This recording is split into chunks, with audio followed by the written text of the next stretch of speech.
You've found yourself at the junction where worlds meet. Politics. Civility? How about honesty in this country, folks? Entertainment. I don't like entertainment. And a whole bunch of other stuff. It's about having a healthy body image. You have a very unhealthy body. You should have a horrible body image. Not a big home improvement market in Detroit. We are definitely going to get letters. You're listening to Talk Radio's Strangest Animal. You're a strange animal, that's what I know. You're getting louder with Crowder. But you're a strange animal, I got to follow. Oh, I'm in the spiritus. Oh, that sound. That's the sound of the weekend. I am your host, Stephen Crowder, louderwithcrowder.com for all sources. Producing with me in video studio, as always, is Jared, who is not gay. You can follow him on Twitter at NotGayJared. I fulfilled my legal obligations. Our conclusions, are we good? All of that was factual. Thank you. All of that was factual. And Yep. we have Appreciate some additional people producing in studio. We do. We don't need to bring them if they don't want to come. But we have my brother filling in here today. We have do. Jordan. We have Edward as the voice who you hear, a man who's been helping out building the studio, all the sound. So thank them. They are the silent heroes here. Can you turn up my program a little bit for me? Maybe? Give me a little one? I don't know. Big show. Big show. We'll get to some stories, but huge show. Alex Jones, first off. Alex First off, Jones. Alex Jones. What was that side profile? Just to prove you can? That was just Don't. because we can. Don't do it. Right there. It's because Alex we can. Jones, Sally Kohn, and Cassie Jaye of Red Pill documentary. Cassie Jaye of Red Pill. Red Yes. Pill fame, yeah. So big show, and by the way, we already got complaints, many complaints, some of which were for Alex Jones, some of which were for Sally Kohn. Pretty So equal, actually. It's here's pretty, the- yeah. I don't agree with either of them on everything. I agree with Sally on almost nothing, That's not the and I agree with Alex on on quite a bit, and then not so much like on chemtrails. Yeah, exactly. There's a give and take. There's a give and take. So, by the way, I would also have. Is my sound on? Your son's on. Yeah. Someone said that I wasn't. No, you're loud and clear. I You're don't know stupid. what's happening. That was my mother who was watching, and she wrote it without a plural. Steven, sound not on. We're good? We're good. All right, I trust Edward. Edward, I trust you. Yeah, you give me a thumbs up. All right. So either that's he's saying it's correct, or he's telling me to stick it where the sun don't shine. I have no idea. No one knows. It could go either way. That's the problem with these new hires. They're so disrespectful. Big announcement coming on later in the program. Yes. A couple of things we want to talk about. We have to get to some. The big reason we want to have Alex Jones on is because of this issue that just broke today, fake news. We'll talk about that with Facebook. YouTube has been going after some people quite a bit now. They're trying to create this ultimate system of control, whereas it used to be subscriber generated. By the way, if you're watching or you're subscribed, you now need to hit the little bell to receive notifications. You have to subscribe twice. So we apologize for that. If you're not getting notifications, well, if you're not getting notifications, you're not hearing this. That's the problem. You're not. This is going in. You are not the resistance. Anyways. But hold on a second here. I got this going on. I have no idea what's happening. Courtney wanted me to talk about this first. So this week, I don't know if you've noticed this, all of a sudden the left really cares about Syria. I know. That's the big deal this week. Radio silence for a long time, except when they had to acknowledge the rapey nature of the Syrian migrants. Like, okay. Or they were demanding that everyone accept Syrians, and they were using them as political pawns, the Yep. refugees, telling Republicans you're racist if you don't want to bring them into your neighborhood so they can rape your women. Not that there's anything wrong with that. No. No, we shouldn't judge. Just ask Trudeau. If Who you are kill we to your judge? enemies, Who they are we? win. But now, I'm trying to see if you can maybe think of why this might be. That's all it is. All it is Aleppo today. All it is Syria. I don't know, Jared, we have some of this, the news stories everywhere talking about Syria. Well, Syria started in 2011. How did it start? How did the civil war begin? What happened with Assad? What happened with Hillary Clinton when she was at the tiller of the ship? What happened with Barack Obama and his red lines? Remember those? Those were Yes. adorable. Red lines. red lines. Red lines with Assad, red lines with Iran. I'm super serious this time, Super you guys. serious, I'm you super guys. serious. I'm going to write you a letter. So here we are now, and they want to lay all of this at the feet of the Republican president. Don't be fooled by what's happening. Syria is absolutely Obama's problem. He can't blame that one on George Bush. He wanted to blame Iraq, and they tried to do this sort of like 6 degrees of Kevin Bacon, but with Al Qaeda and Syria. And oh, you know what? Let's blame this on George Bush. And now they want to put that in Donald Trump's pocket. Donald Trump, for all of his faults or shortcomings, is not big on war. He's not a big war guy. That's the reason why a lot of libertarians and sort of people like Alex Jones liked him. And he called out Barack Obama as a national embarrassment for his red line and policies in Syria. So we'll have probably some experts coming on. I think we have a general somewhere here before Christmas to talk about Syria and to talk about Aleppo. No, it's not Gary Johnson. And we will discuss that more. But my point here is, since I'm not an expert on it, I have a cursory knowledge. Thanks, Fox. Don't be fooled by the timeline and be aware of what's happening. Speaking of timelines, this comes to us from Facebook this week. Facebook is now going to sort your news feed How nice of them. for fake news. They're going to sort, label, and bury fake news, which sounds good, right? It sounds good on the outset. It sounds, okay, I understand it. Fake news is bad, right? Fake news getting in feeds, especially all the clickbait out there, these websites that just create new domains, and they show you the ad of Oprah on a treadmill or Ellen DeGeneres crying. That's one of my favorites, just Ellen DeGeneres crying. Or when it says, these 15 child stars died too young, and there's Macaulay Culkin. You're like, Yeah. he died? And you click it, and it's like, oh, no, he didn't. And then you click it and realize they didn't even originally write that. They just copy pasted from somewhere else. Yeah, they copy pasted it from Hat somewhere tip. else. Yeah, hat tip. Yeah. H/T for those who are too lazy for hat tip. So this sounds on its surface like, oh, well, we want to get rid of fake news, until you realize who's going to be a part of this overseeing body committee with fake news. Oh, look at that. Snopes and ABC News. So ABC News is going to get to decide who is real and fake news. I guarantee you, before the Brian Williams saga, NBC would have been on there as well. It's just been so obvious with their lies. You know, George Stephanopoulos, of course, buddies to the Clintons. You needn't search that far to see executives and heads of the network at ABC who are directly related to either DNC high-ranking officials or the Clintons. Of course, George Stephanopoulos is the most obvious one because he's a troll with a show and you can fit him in your back pocket. So I understand. I think we want to get rid of fake news. Yes, I get it. I understand. I think we can all agree on news that is actually entirely fake. But then the problem becomes, who are the arbiters of what is true and what is fake news? And YouTube is doing this as well. YouTube is now determining what you want to see. The recommended feed is taking over the subscription feed. Well, what's the best indicator of what it is that you want to watch? Maybe the channels that you actively chose to subscribe to. YouTube says, no. Here are breasts. We know better. And Matthew Santoro's top 10 list. This is what's going to happen with Facebook. That's the problem. And let's be real here. You think anyone in Silicon Valley, you think anyone working under Zuckerberg has a Make America Great? I was going to say top hat. It's not a top hat. It's a not a trucker top hat. It is. In a matter of speaking, if you go out probably in West Virginia, it's a top hat. That's formal attire. No, none of them. They get around in this circle where they all agree and they'll determine what's fake news. And fake news is whatever they don't like, right? That's what's going to happen. Let's get into the ABC News here. George Stephanopoulos, just to give you an idea as to how far off the beam, how out of touch they are. Stephanopoulos of ABC News, his wife was on The View and was talking about their 14-year-old daughter when Donald Trump lost and just how much it upset her. This is what upset her the most. 14-year-old getting upset about the election and screaming no abortions really loudly. I have a 14-year-old and I upset was as like, well. you haven't kissed a boy yet. Don't use that word so flippantly. But she meant women's. First off, you're a horrible mother. I assume, well, mother. I mean, she's married to George Stephanopoulos. Yes. Who knows what's hanging in that closet? No one knows. Who knows what power tools could Probably chip a half tooth? of Hillary skeletons Yes. start. Well, my 14-year-old, her number one concern was not having access to abortions. Okay, time to check your daughter's texts. First off.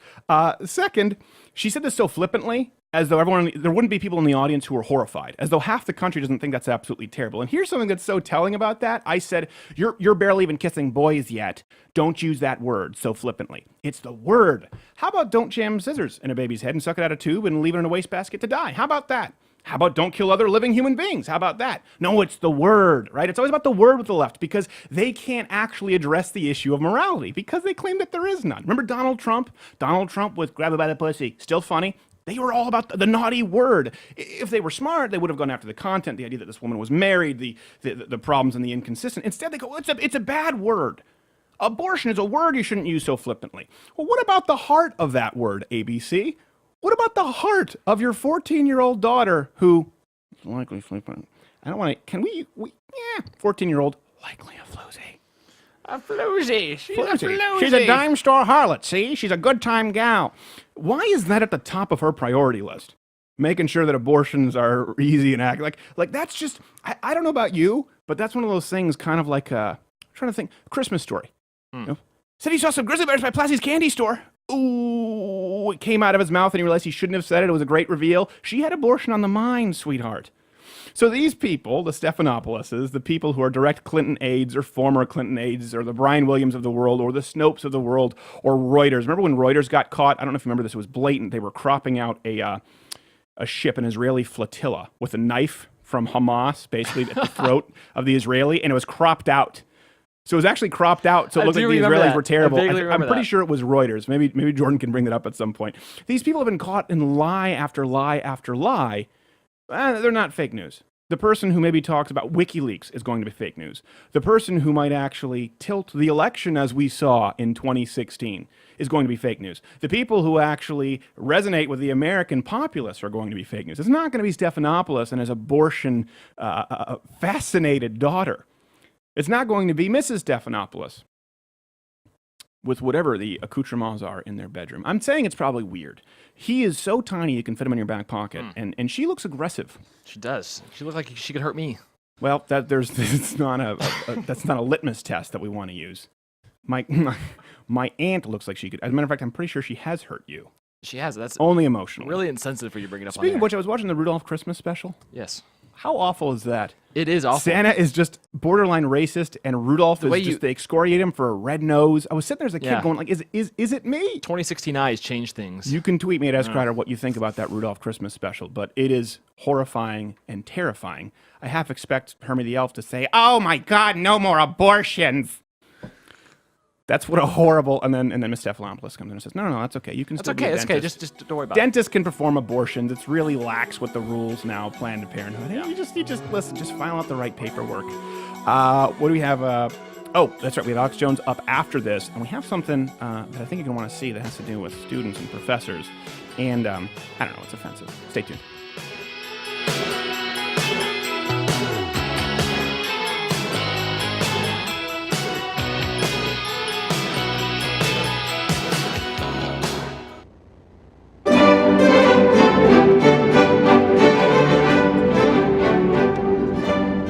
Hello there. Who are you? Who are you in my car? I'm your not gay Jared on the shelf. I come complimentary with every Mug Club sign up, now through the new year. But I already am a Mug Club member. I did join the Mug Club. But I come free of charge. I don't want you complimentary. No, I don't want you at all. Be that as it may, I'm still here to tell you about the Mug Club. $99 annually, $69 for students and vets. Gives you access to all of Louder with Crowder's daily content and all of CRTV's content, including Mark Levin, Mark Stein, and Michelle Malkin. How did you get in here in the first place? Slim Jim. No, wait. No. Oh, no.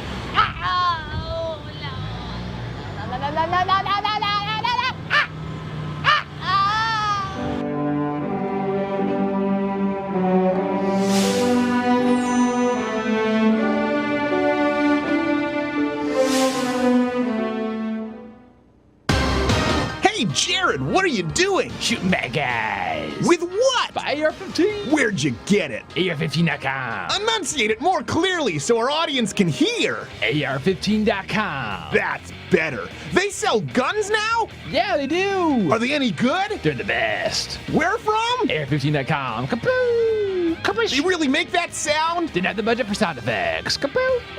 Kapow. Oh, there's another one. Kapow. You got him. With what? By AR-15. From where? AR-15.com. Hey, how do you know they're bad guys? Turbans and burkas. Kapoo. That's racist.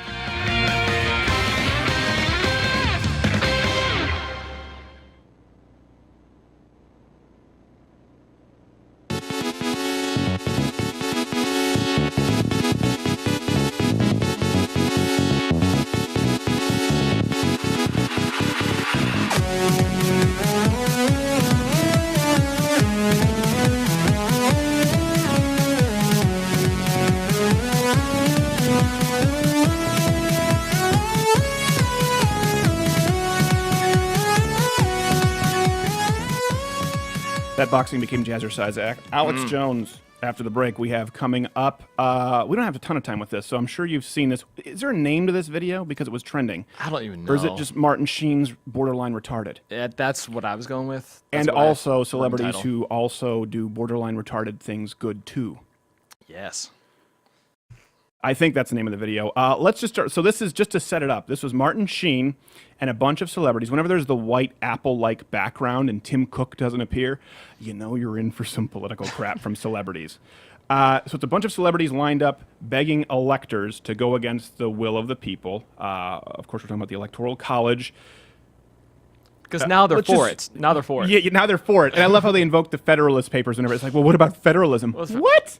We really care about that a lot. What happened with the same-sex marriage thing? What happened with not allowing trannies to take a dump in the middle of the floor in North Carolina? No, they don't have the right to do that, but they have the right to go completely against the will of the people. They technically do have the right? Look, there's the technical law, I understand, and there's the spirit of the law.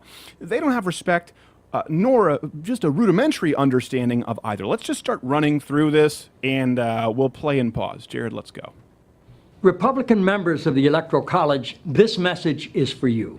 As you know, our founding fathers built the Electoral College to safeguard the American people from the dangers of a demagogue and to ensure that the presidency only goes to someone demagogue. It who was from the is dangers to of the an eminent majority. degree endowed A with the tyrannical requisite mob. qualifications. An eminent degree. Cue celebrity we don't know. Someone who is highly qualified for the job. The Electoral College was created specifically guy does a good James to prevent Cromwell, an for those who can't unfit see. candidate from becoming president. There are 538 members of the Electoral College. You and just 36 other conscientious Republican electors can make a difference. By voting your conscience on December 19th. And thereby shaping the It's always future bad of when you our see a nation. comic doing this and you I'm want not to like asking you him. to vote for Hillary Clinton. Okay, pause. That guy went to New Orleans and had a voodoo shaman shrink his head. Yes. That's smaller than the rest of his neck. I don't even know how that occurs. I've never seen that in nature. It is some activities only fit for Sodom. Oh, God. Well, that's very likely. And it shrunk his head. I feel like if I look back at him, I'm going to turn into a pillar of salt. Okay, really quick, let's set this. It wasn't to stop a demagogue, right? The Electoral College was to protect, we've talked about this, the minority from the mob rule of the majority. That's why it exists. It exists so that someone doesn't simply have to campaign New York, San Francisco, Detroit, Chicago, boom, done, wrap it up, promise them free crap. That's why it exists. Not because somebody said mean things on Twitter. But I'm sure they're going to encourage people to think for themselves and to make their own decisions here, and they want people to engage in a rational... Just go. To vote for Hillary Clinton. I'm not asking you to vote for Hillary Clinton. As you know, the Constitution gives electors the right to vote for any eligible person. Any eligible person, no matter which party they belong to. But it should certainly be someone you consider especially competent. Especially Oh, competent. jeez. That's pause. That's the lady. That's the Muppet drummer lady. There. That's exactly what that is. You should totally vote for Hillary Clinton, you guys. I know we're getting into ad hominem because we'll wrap this up afterward. But yeah, you know what? People did. People did vote someone who they thought was competent. They saw a murderer in Hillary Clinton and a guy who's probably not super smart, probably not the best pick, but certainly a lot better than Hillary Clinton and Donald Trump. And they voted. There's nothing new. Roll clip. As President of the United States of America. By voting your conscience, you and other brave Republican electors can give the House of Representatives the option to select a qualified candidate for the presidency. I stand with you. I stand with you. You I don't. stand with you. I stand with you in support and solidarity with conservatives, independents, and liberals. And all How long is citizens of this, the Jared? United I don't know, States. too long. All right. Okay. No, here's the deal. They don't stand with you. They stand with you if you do exactly what it is that they want you to do. And what they want you to do is go back on your vote or go back on the candidate your constituency voted for and then say that I stand with you so they can act like, oh, gee, golly, we're part of the people. First off, I bet you most dumbasses in that video didn't even vote, including that comedian, by the way, who I used to love from Breaking Bad and Mr. Show. I forgot his name right now. I'm sure George. What is his name? Gosh, I can't even remember. Bob Odenkirk. Bob Odenkirk. Bob Odenkirk. And you just destroy your career when you do this because you ruin... There's one thing to have a political opinion. It's another thing to actually insult the intelligence of your audience. Hey, listen, you guys voted, or they're talking to the electorate at this point, okay? Well, listen, we know that you have this role to fill. We know that people voted for this guy, but we want you to vote for the person we want you to vote for. Or if it's not the person we want to vote for, just anyone but the person you actually voted for, so we can kick this tin can on down the trail, and then we can call the next guy racist. Because you can bet your ass if they chose John Kasich, who the left loves to act as though they're buddies with now because he's moderate, if the House of Representatives said, hey, okay, John Kasich, you'd hear, no, racist! Damn it, we gotta go through this again. Here, cue another white tape celebrity video. That's what's going to happen. They're not your friends. They're never going to be your friends. Appeasing crocodiles is futile and stupid. And that's actually a disservice to crocodiles because at least they have tough skin. These are butter soft bitches who can't do anything on their own, telling you to vote Here's something too. The media's been biased. We've talked about that. I understand that. But Hollywood is so much worse just because they feel compelled, and they don't even disguise it, to give political and cultural And they can't advice. take a hint this season. No. This one. They can't take a hint. No, and it's been way worse this season because it Way used to be worse. veiled, and now they're just like, no, you got to vote Hillary. You got to vote Hillary. Hashtag I'm with her. And now they're saying, well, listen, we're not. Hashtag I'm with you. It's so transparent particularly the actors who are only as valuable as like the publicist and the agents they have. Mm-hmm. If you're talking about directors, you're talking about some people with some sort of creative input, I can understand it, but a lot of these people aren't. Like, you're the token Asian gay from Star Trek. Why am I listening to you about federalism? Like Courtney says, fire a publicist, hire a proctologist. Yes. You need some help. This is an industry of people who don't get out of bed until 10 a.m. This is an industry of people with the highest depression rate, suicide rate, and ironically enough, the only place in the world where the divorce rate is actually over 50%. It's virtually 100% in the entertainment industry. Okay, and people can say, well, this sounds judgmental. Well, yeah, you're damn right I'm judging you, especially when you're telling me what to think and how to vote. Are you judging me? Yes. I'm judging you. I'm not calling you racist. I'm not calling you xenophobic. I'm not calling you transphobic. I'm watching your video. I'm listening to your arguments, and I'm calling you a dumb bag of fecal matter. I think that's an appropriate judgment to make, Mr. Gay Asian from Star Trek and other actors I can't name, except for Bob Odenkirk. I think that's pretty fair. You make the judgment. Everyone's racist who disagrees with you. I make the judgment. You're stupid. Alex Jones coming up next. Stay tuned. So why can't we get to the busy where the dreams are in the sky? You know, Dasher and Dancer, Prancer and Vixen, Comet, Cupid, Donner and Blitzen. But do you recall how exploitative this Christmas special really is? Rudolph gets screwed. It's pretty rough. Santa's borderline racist. You'll see what I'm talking about.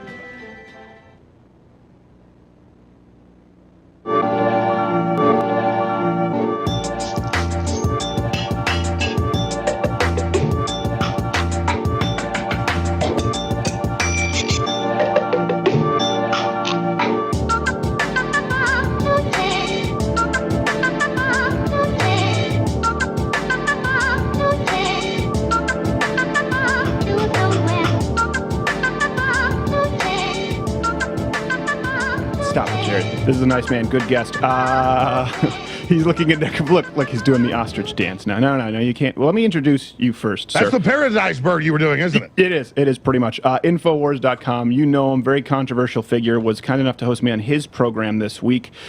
Alex Jones, at Real Alex Jones. Thank you for being on, sir. It's good to be here. Thank you. And I want to say hi to Rex, and because he's a big fan. He watches every show. Really? Oh, is it now Rex is your, I don't want to reveal any personal information. He's my 14-year-old son. Okay. Well, good. Thank you very much. Because I never want to say Rex is your son, and then ISIS cross-references, and I'm in trouble. No, exactly. No, he's already been public. He's already been on the show for a few years off and on, but he loves your show. So as a 14-year-old saying he's a conservative or a fan of this, that's the same as being outed now. It is kind of in Austin, but I got to tell you, there's kind of a youth rebellion against all the fake liberal oppression and political correctness. I've got to say, he goes to a pretty mainline school, and it doesn't matter if the kids are black or white or Hispanic. I mean, most of them hate Hillary Clinton and actually like Donald Trump or hate social justice warriors, and it's their big entertainment is to actually watch you and other folks like Gavin McInnes make fun of social justice warriors. So, I mean, I'm not kidding when I've told you on my show that, I mean, I go to, like their parties, I go to pool parties, I go to, boat parties or whatever with my son, also my younger daughter who's 12, and even the 12-year-old girls are starting to watch. So the big hot thing for about a year and a half is making fun of social justice warriors, and it just doesn't go away. So it's and they all watch my show too, but it's kind of like, oh yeah, and then like, you know, kind of the seniors watch me, but of course the seniors watch you too. But the big hot thing with the freshmen and also 8th graders, it's not an insult, it's a good thing. I mean, that's the key demographic Democrats wish they could get to brainwash them, but they get they're being force-fed all of this, so they're rebelling. Well, you know, it's a good point, and you would know this as well. I've noticed a distinct shift on YouTube. We were talking about that on your show. When I was starting, any of the things that I espoused on there were wildly unpopular and downvoted, and now we're able to make inroads with people who used to frankly hate us and watch the Young Turks. Have you, I know you've always been popular, but have you seen that shift occur? Yeah, absolutely. I mean, I've been on the air, it's been slow growth for 21 years, almost 22 years in April. It'll be 22 in 3 months. Starting off on local access, but in 6 months, got a local radio show, and then from there, it got syndicated just a few years, you know, a few affiliates. But now, we've gone from 170 affiliates to over 250 just in the last year. It was the whole Trump effect kind of breaking through the political correctness. So it's been exponential growth, but in the last year and a half, just parabolic, shooting straight up. Yeah, I have definitely noticed that. And you would, I hate to use it, I don't know if this is an insult, you're more a part of the mainstream now. Before, I think you more so were known for more conspiracy theories for the term more underground. Yeah, exactly. But I mean, what's happened is the dinosaur media, the legacy media, has completely collapsed by their own annex and WikiLeaks and their arrogance. So, you know, it's kind of like they collapsed. And so now just a lot of people that won't watch them anymore, that have totally given up on them, have just come to the internet looking, you know, for the truth. And so just everybody gets a bigger audience, because it's not that we all have the truth or are all perfect, but we're trying to tell the truth. And so now it's kind of atomized out into thousands, like you said on my show, thousands of moderate size media systems, not just 4 or 5 big giant, you know, colossal systems. Yeah, no, I think that's a good point, and hopefully this continues to happen. We'll talk more in the coming segments about the YouTube algorithm change, and like you said, they're really trying to get a grip on this and more control. And I bet you Google is probably not feeling too good because of their big bet on Hillary. They didn't quite hedge it. Speaking of which, we're talking about this. Which publication is it? The Freedom Press who is talking about you? Associated Press? Who wants to shut InfoWars down? Oh, I mean, there's a video on Infowars.com titled The Crucifixion of Alex Jones. There's another one called the Character Assassination, and they're using me as a beta test, taking clips out of context, taking satire out of context. They'll probably take where I was acting like an ostrich and say he's mentally ill, and, you know, and probably cut to you. I mean, that's gay. Yeah, exactly. That's what they do. They deceive all day, or racist. That doesn't work anymore. So now it's Russian agents. I mean, it just goes on and on. And so, in this compilation, it's MSNBC, CNBC, CNN saying Alex Jones must be shut down. And now Nancy Pelosi's daughter, that's pushing this thing to have the electors overturn Trump's election, she's going, Alex Jones has people death threatening me. I'm scared. He said come after me. No, I didn't. I said you're running this thing with the electors to try to overthrow the election. So they're screaming that our speech is violent, right, and that we're going to cause violence. Look, the Washington Post last week said, over the weekend said, Trump's going to get people killed, because he tweeted back at the union head, we talked about that, who was bitching that he only brought back 85% of the jobs from Carrier when the union head couldn't keep any of them, or Obama couldn't. And Trump said, no wonder you lost the jobs. You're like running them off. What's your problem? They're like, oh my God, the president tweeted back, he's going to get the union head killed. The whining of these people. And they're openly saying, well, we're for the First Amendment, but it stops with Alex Jones. We've got to shut him down. This is all over the main channels. Yeah. We have to get him off the air. We need Google and Facebook and the big brains to just shut him and the rest of the alt-right off. Well, you know what's they funny need to is, just go away. Yeah, I disagree with you on quite a few issues, but I know even Paul Joseph Watson does, and we've talked about that, and he works for you. You are at least willing to host different points of view. It's funny, you know, one of my earliest videos was me waterboarding myself dressed as Nancy Pelosi. So I would have thought that if she'd be upset about anything, that would be the one. But yeah, I think... Have a reasonable discussion. Yeah, reasonable discussion. Okay, speaking of which, so you were... Oh, by the way, the Young Turks are in the video, too, saying, he's crazy, shut him down. Yeah. See, they're panicking because we're kicking their butt up and down the street. They're a joke. Yeah, it really is a pretty rough go for them. And you know what? I don't think it has to be that way. I know there's always an ebb and flow, and you're the new hot ticket, and then you're gone. But the arrogance. People are sick of the arrogance. Yeah, I think you're right. Okay, so speaking of which, you were like you said, you were kind of more underground. Now with the mainstream, because you didn't like George W. Bush, you didn't like obviously Barack Obama, and Trump. You openly, I don't know if you endorsed, but supported. So what would your report card be now? It's a weird transition period. This is my opinion. I said this last week. I tried to reserve judgment until they take office. This is the phase where someone is most likely to promise all things to all people. So we don't know exactly what it looks like yet. What would you say overall is your feeling about what's happened since he's been elected president? I would give him a B. Okay. A B- on who he's appointing from their histories, but I give him an A+, like a 97 on his delivery. I mean, he's already getting Ford to come back. He's talking about just equalizing the corporate income tax, which is free trade, fair trade, to bring jobs back. We already see the stock market adding over $1 trillion. We see the dollar climbing, the strongest since 2013. We see the Trump effect, the Trump way, already acting like a commander-in-chief, creating a lot of confidence. Yeah. And so I give him an A+ on what he's already delivered, operating as commander-in-chief when he's still, 35 days out. But some of these appointments are pretty establishment. But here's the deal: if they operate, I mean, if I was, 200 years ago and needed to find somebody to be my navigator into, say, some port. Back then, you'd have to have somebody from the port come out on the little port vessel, get on your ship, and then navigate you into the channel. So let's say some navigator's been bad in the past or done some, crony capitalist stuff, whatever. Once Trump gets them on board, if they carry out his populist operation of Americana, which I don't think is really conservative, it's just bring back Americana. If he does that, and does stuff like keep saying Merry Christmas, I'm going to stick that down your throat, busting the back and the huevos of political correctness, then I'll say he's delivered and he's the next George Washington. If he gets insulated by all the beautiful people in Washington and becomes arrogant or whatever, then I'll have a serious problem with him. But again, at least he's not Hillary, who was out to get us. Yes, well, I think so too. I am a little concerned, for example, like with the $3 billion. One of his appointees said, as far as $3 billion deficit spending. I thought it was bad when Barack Obama did it. I still think it's bad now. I am curious as to your thoughts. I know because you've openly had some issues with Governor Rick Perry there, from former governor in Texas, and like Rex Tillerson. Those seem like the kind of people who you would really not be a huge fan of. All right, folks, confuse the fact that I'm mad at big corrupt corporations that make their money out of government deals and out of monopolies and oligopolies and combines and controlled competition. As John D. Rockefeller I said, competition is a sin. Rex Tillerson battled the Rockefellers, took Standard Oil away from them in 2006, funded the movement to expose man-made global warming as a fraud, and so was their enemy. Now, he had to then suddenly say he was for it or they were going to remove him, but he fought them. Rex Tillerson brings a lot of jobs to America. He's an innovator. I like Rex Tillerson. He's one of the best salesmen in the world. He'll make a great Secretary of State, in my opinion. Okay. Now, when you start talking about Rick Perry, this is a guy that was a Democrat.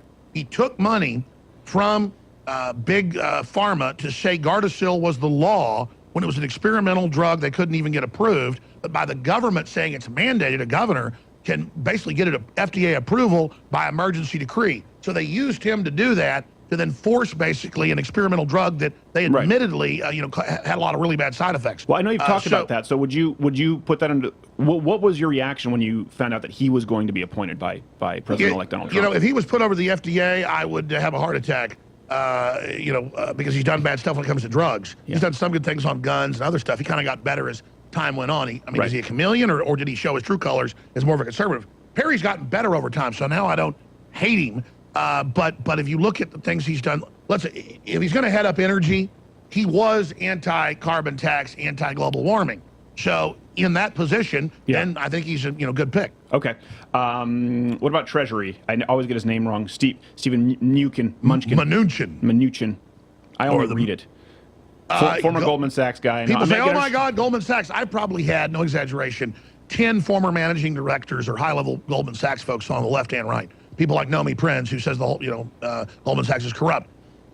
You have to be there. It's bigger than J.P. Morgan. It basically runs half the world's finances. Goldman Sachs is the king. It's the top of the pyramid. So if you're a top player, you're in Goldman Sachs. I know people that are pretty high-level Goldman Sachs that I have dinner with every once in a while that are anti-New World Order and say, no, you're absolutely right. I mean, it's like saying Goldman Sachs is so big, it's like saying it's a continent or something. I mean, it's a very diverse group. So if you're looking at it, he is against one-sided trade deals. He does want a strong America. He is an anti-globalist. Right. So here's the deal.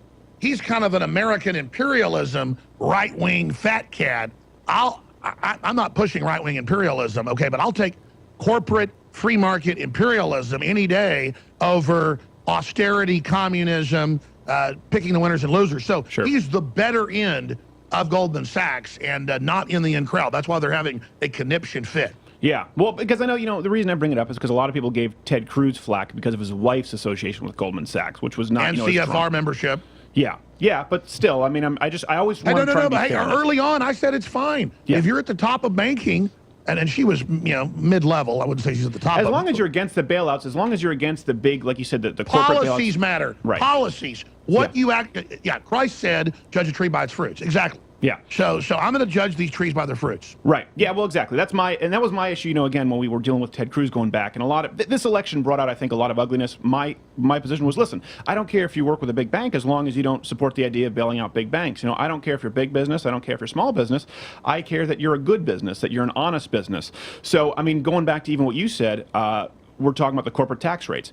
I hope Donald Trump lowers that, as he said he would, and probably thinks twice on punishing companies, like we said, who have to escape the clutches of these unions, and make it a fair playing field so that people want to do business in the States as opposed to being scared to leave and being unprofitable. Because I think it's an ugly window, as you said on my show the other day, a very, very ugly window into, he brings back 1,080 something of the 1,400 jobs, and the guy viciously goes on CNN, MSNBC, and goes, "You lied. I want them all. Yeah. And I want this other company in our town," which he's working to get back. And it's just like, whoa. And I want card check vote to make sure I know who likes Donald Trump, and we can send a message to their families at their house. That's one thing. There are a few policies I try and find common ground with the left.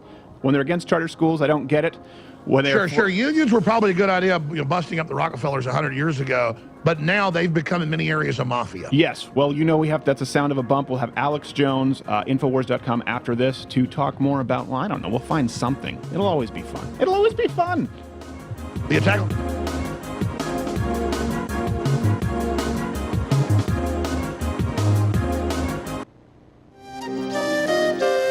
Oh, come and join the Mug Club unless you are a fag. You'd probably rather watch Young Turks and fondle Santa's bag. The Daily Show is all you'll need to get you off the rag. Oh, join the Mug Club, you fag. Don't be a fag. Oh, join the Mug Club, you fag.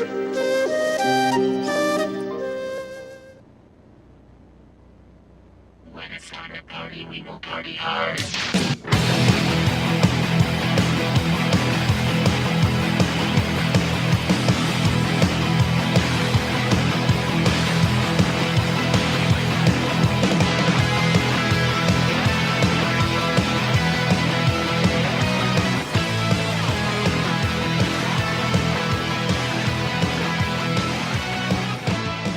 All right, we are back. I think we have all of our audio issues resolved. Infowars.com. Alex Jones, controversial figure. It's funny, we disagree on, we have Sally Kohn on today, so I certainly disagree with her on nearly everything, with Alex Jones on some, but we're going to have reasonable discussions, of course. We were talking about this before the break, so now name up for grabs, Alex, Carly Fiorina. Now, I think this is where we would differ. I had her on my program before her surge in the debates. I think, I don't know about this role with National Security Advisor, but I like her. What are your thoughts?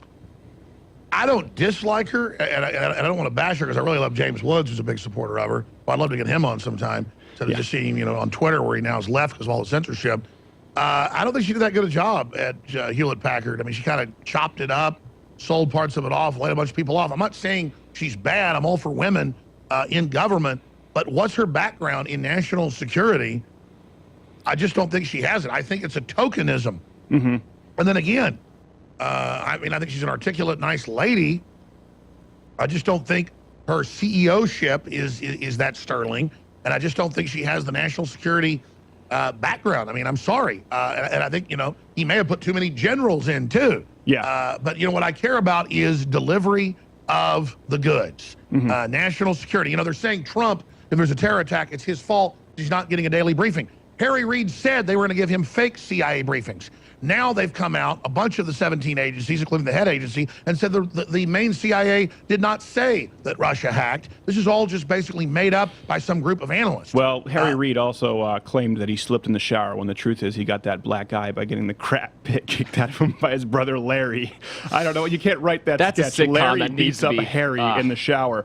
I wouldn't take anything that it's just, he's just a dirtball. Him and Nancy Pelosi, I think, I would put them among the worst of the worst. If I had a gun to my head and I had to vote for Hillary, okay, Alex, You give it to Larry. You give it to Larry. If you give it to Larry. If you have a gun to your head, you have to vote for Nancy Pelosi or Hillary Clinton.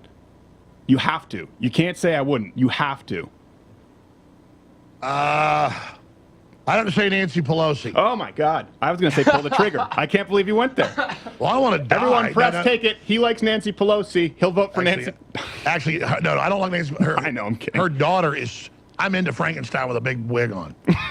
I mean, I'm into women that look like Frankenstein. No. Did you know she's running around on Fox News just a few days ago saying that she thinks she's getting death threats because of me? When I pointed out she's just honchoing this attempt, as I said earlier, to overthrow the electors for Trump. Yeah. And they're then all over the news saying censor Alex Jones, shut down the free press. I'm really concerned about this, that they've gotten to this point. Again, because they can't beat us. What do you make of this? Well, I'm glad actually you eased my pain somewhat when we talked about the YouTube thing, because we've definitely seen some changes, and we're going, well, this isn't really what, and it doesn't track with what's happening on the site or other social media. They have noticeably been keeping subscribers from the channels they've chosen, to which they've chosen to subscribe. And that to me is, here's the deal, right? There's a difference between the First Amendment and businesses can do whatever they want. What they can't do is court your business, encourage you to use that platform for years, and then decide to switch the game. And that's what they're doing, and they do seem to be, exactly, prove it, selectively targeting more right-wing voices. Exactly. Well, I hear this all the time, that, well, Facebook or Google or YouTube, its subsidiary, is its own business. But if you hold out that we have this model, here is the playing field, here are the rules. Right. We come there, we are YouTube, we build the content, we win, we succeed, we dominate, and then the left and the corporate group goes, Google, Facebook. In fact, they're actually in the video I talked about earlier, the crucifixion of Alex Jones, saying, Google, YouTube, Facebook, shut down Alex Jones and the rest of the alt-right. That means louderwithcrowder.com. Yeah. And so we now see these algorithms that push you to the pop music, to the liberal channels, to all the atheist channels. Not against the atheists, but it's like everything's force-fed atheist. No one wants to hear it anymore. Yeah, and so, this is what they're doing, is they're trying to divert off into distractions because we literally, broke their back. But listen, even if they're successful censoring us, like Reddit's starting to do and others, it will just mean we move on to other platforms. And so as they censor us, we just see traffic going up to InfoWars because folks go, oh, I can't find it here. I'll just go back to the source. So yeah, it's key that we have our own platforms. It's scary because there's always that transition process where you see that dip until they come back and they have to find you, especially when Google is, they're also in charge of Google, right? Most people aren't using Bing. So it is scary. Listen, I tell people out there, this is why we created the Mug Club, the network, the premium network, because we can't be beholden to them. And by the way, some of the commenters, I must have misspoke when you were on my show or whatever. I was literally saying, I'm going to rip off your mug. Great minds think alike. A year ago, I was brought in one, not that big, it was a smaller one, a little bit smaller. I got at Big Ben at their little gift shop, and I said, I want this. I remember going, I want it to say InfoWars and stuff on it, and I wandered off. And then all of a sudden, you've got one. Great idea. People should subscribe to pay for the First Amendment to continue on. This war isn't free. If you fund us, buying our products at InfoWarsStore.com, by going to loudertocrowder.com, this is how we're going to be able to continue on. We don't have the big corporate sponsorships. We see Breitbart having BMW and Kellogg's pull out from them.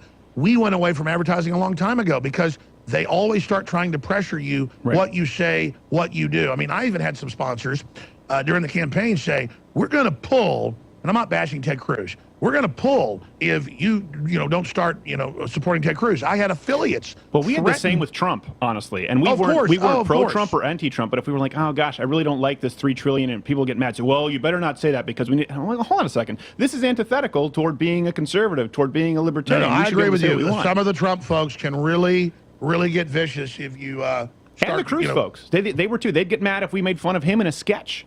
People just have no sense of humor about this anymore. I think everything is fair game or nothing is fair game. But you're right. It'll be interesting to see how this shakes out. I think you're a big model for people to follow. Very successful at what you've done independently, and I'm seeing even leftists trying to copy it. So that's a double-edged sword. You could be creating the liberal Frankenstein monster. Who's that guy that failed on MSNBC? Oberman. Yeah. He came out with a new show called The Resistance. And then, of course, I call our show The Resistance, and he goes, "Oh, we're angry, and we're going to battle them. We're at war with Russia." Ah! And but it was totally fake off a teleprompter. Right. So, I mean, it is really weird to see the left trying to copy what I do. The truth is, after I've been on air an hour and a half talking about this stuff, I genuinely throw temper tantrums on the air. I get sick of being on. That is true. I appreciate fake. it. Alex Jones, Infowars.com. Thanks so much, brother. We'll have to have you back soon. Rex, thank you for watching. We'll be back with someone.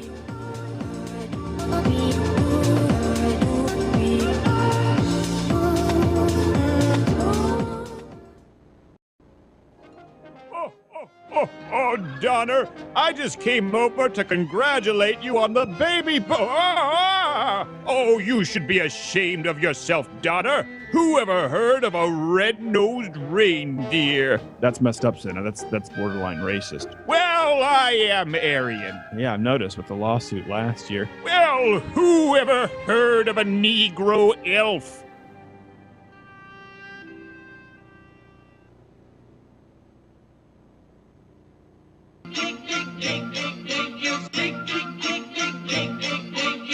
Get excited. Here we go.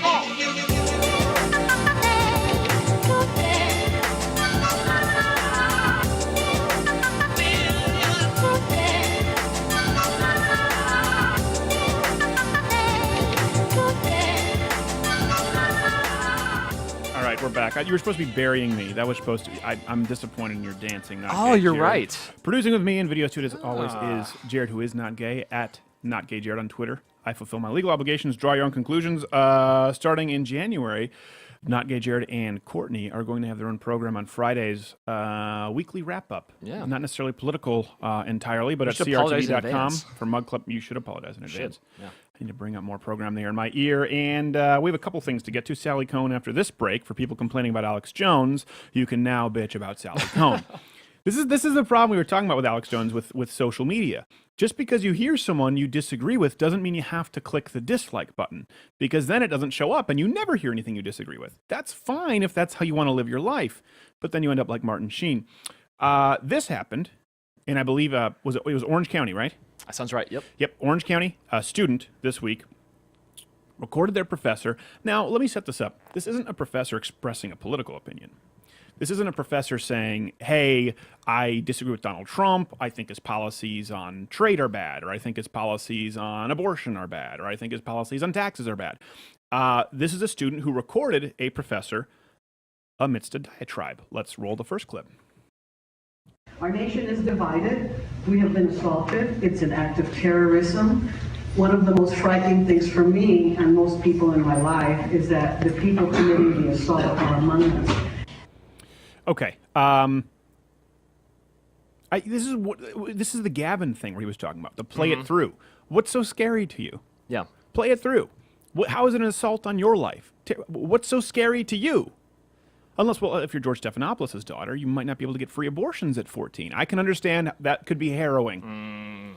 Especially for little whores. Let's go to the next clip. Supremacist and a vice president that is one of the most anti-gay humans in this White supremacist, anti-gay. And this professor goes on, you can see the video at louderwithcrowder.com, to simply make the ad hominem attacks, the very personal attacks toward Donald Trump. And this student, who I believe was a college Republican, recorded it, was interviewed, and posted it online. So what do you think the response was, Not Gay Jared, from the Professors Union? It was probably like a lot of like tolerance mixed Yes. in with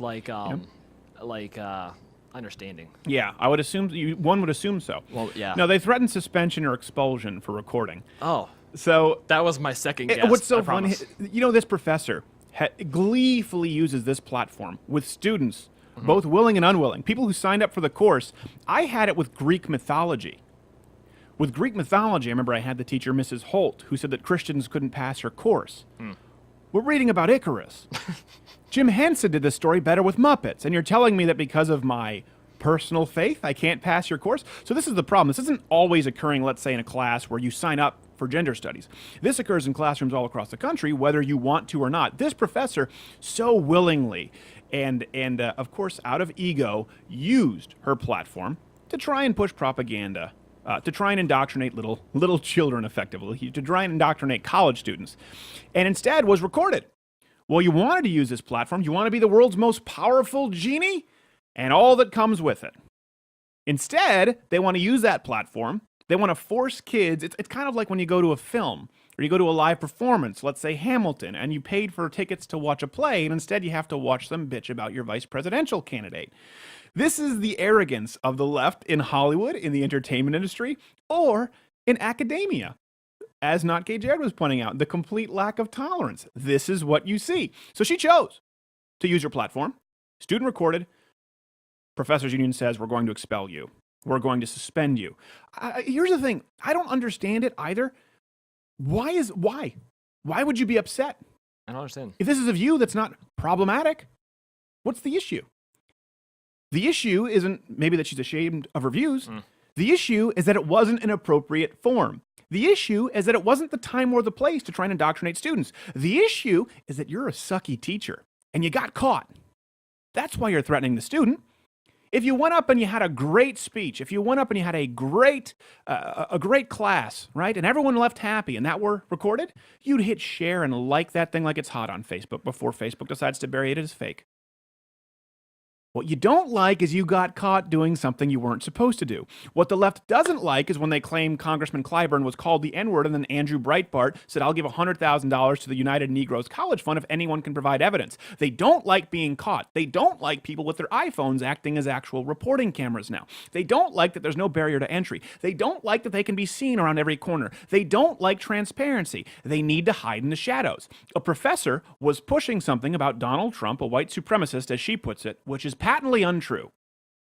They're upset because they got caught with their pants down, which really doesn't matter all that much anyway because you probably have tenure. You can pull your pants down and do whatever you want with your students, and there's nothing they can do about it. Congratulations, you tenure. So we'll be following this. Hopefully we'll get this gentleman on the show. Again, this is a free speech issue. If we're talking about positions of hierarchy and oppression, what is more of an abuse of power? Not being white and disagreeing with a black guy, being a professor who's in charge of the student's grade, who's in charge of the student's life course. The entire path of his life is determined in your hands, should you give him an A or a D. And anyone who doesn't believe that professors allow their politics to intermingle with their grading, well, you're probably dumb enough that you went to university. Speaking of pants down, have you read about this, Kelly Mantle? Oh, Lord. Now, first off, Kelly Mantle is what exactly? It's just that. I don't know. It's an actor.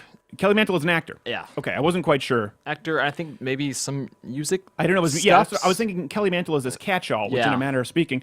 So Kelly Mantle is a tranny, transgender actor, and has now been nominated in both. I hate gender fluid. Gender fluid. It prefers. That's right. That's right. Gender fluid. Shame.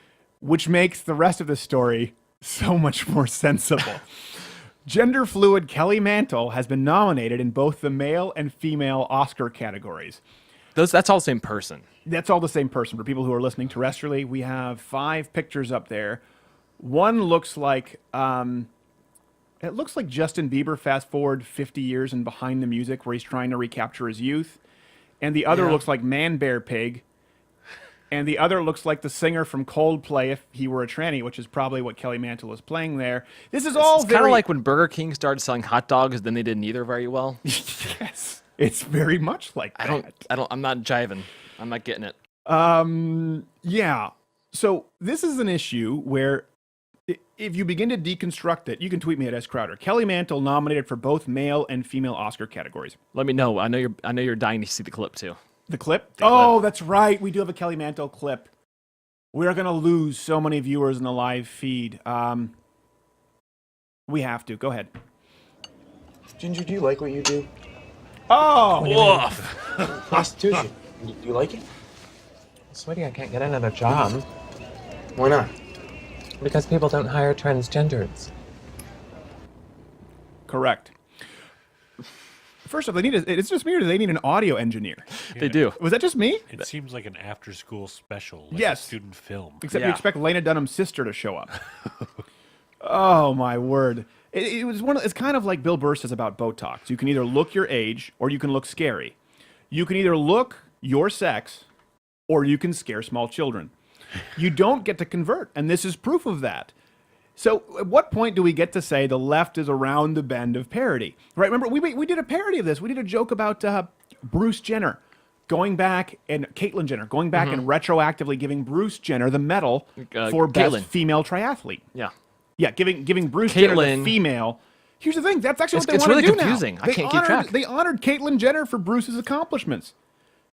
This gender fluid person is nominated for both male and female actress, right? Not musician. Yeah, that's when you can collect both the male and the female privilege, you know Yes. you've arrived.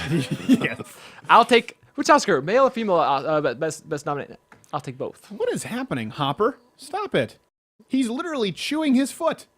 My dog is chewing his... You can't see him. He's off frame. His whole foot was in his mouth like the kid at summer camp who impressed everyone by sticking his fist in there. Hey, Hopper. And he looks at me. He's mad. Go lay down, buddy. He was chewing his foot. He just gets bored.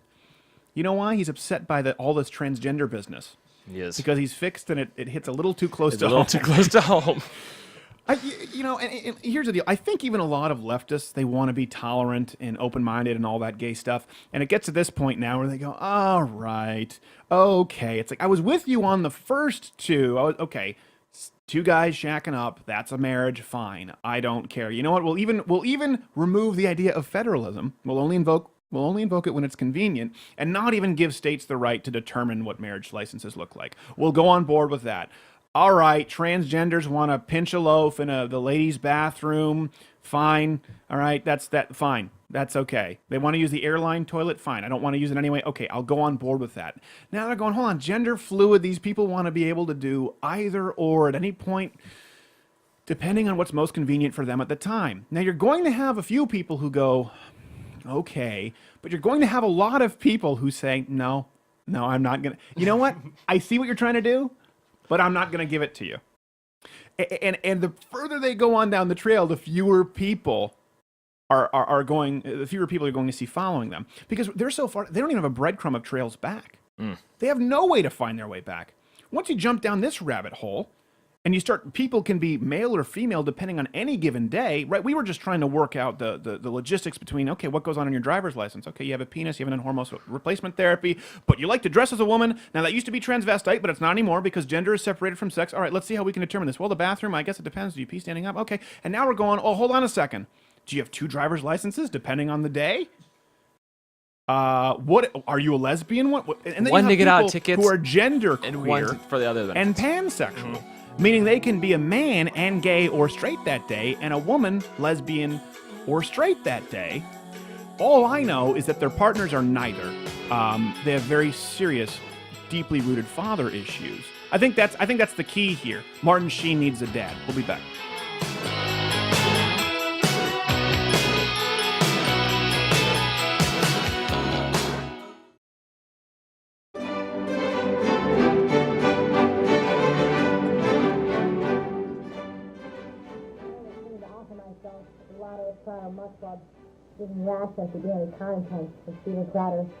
The entire CRTV lineup, including.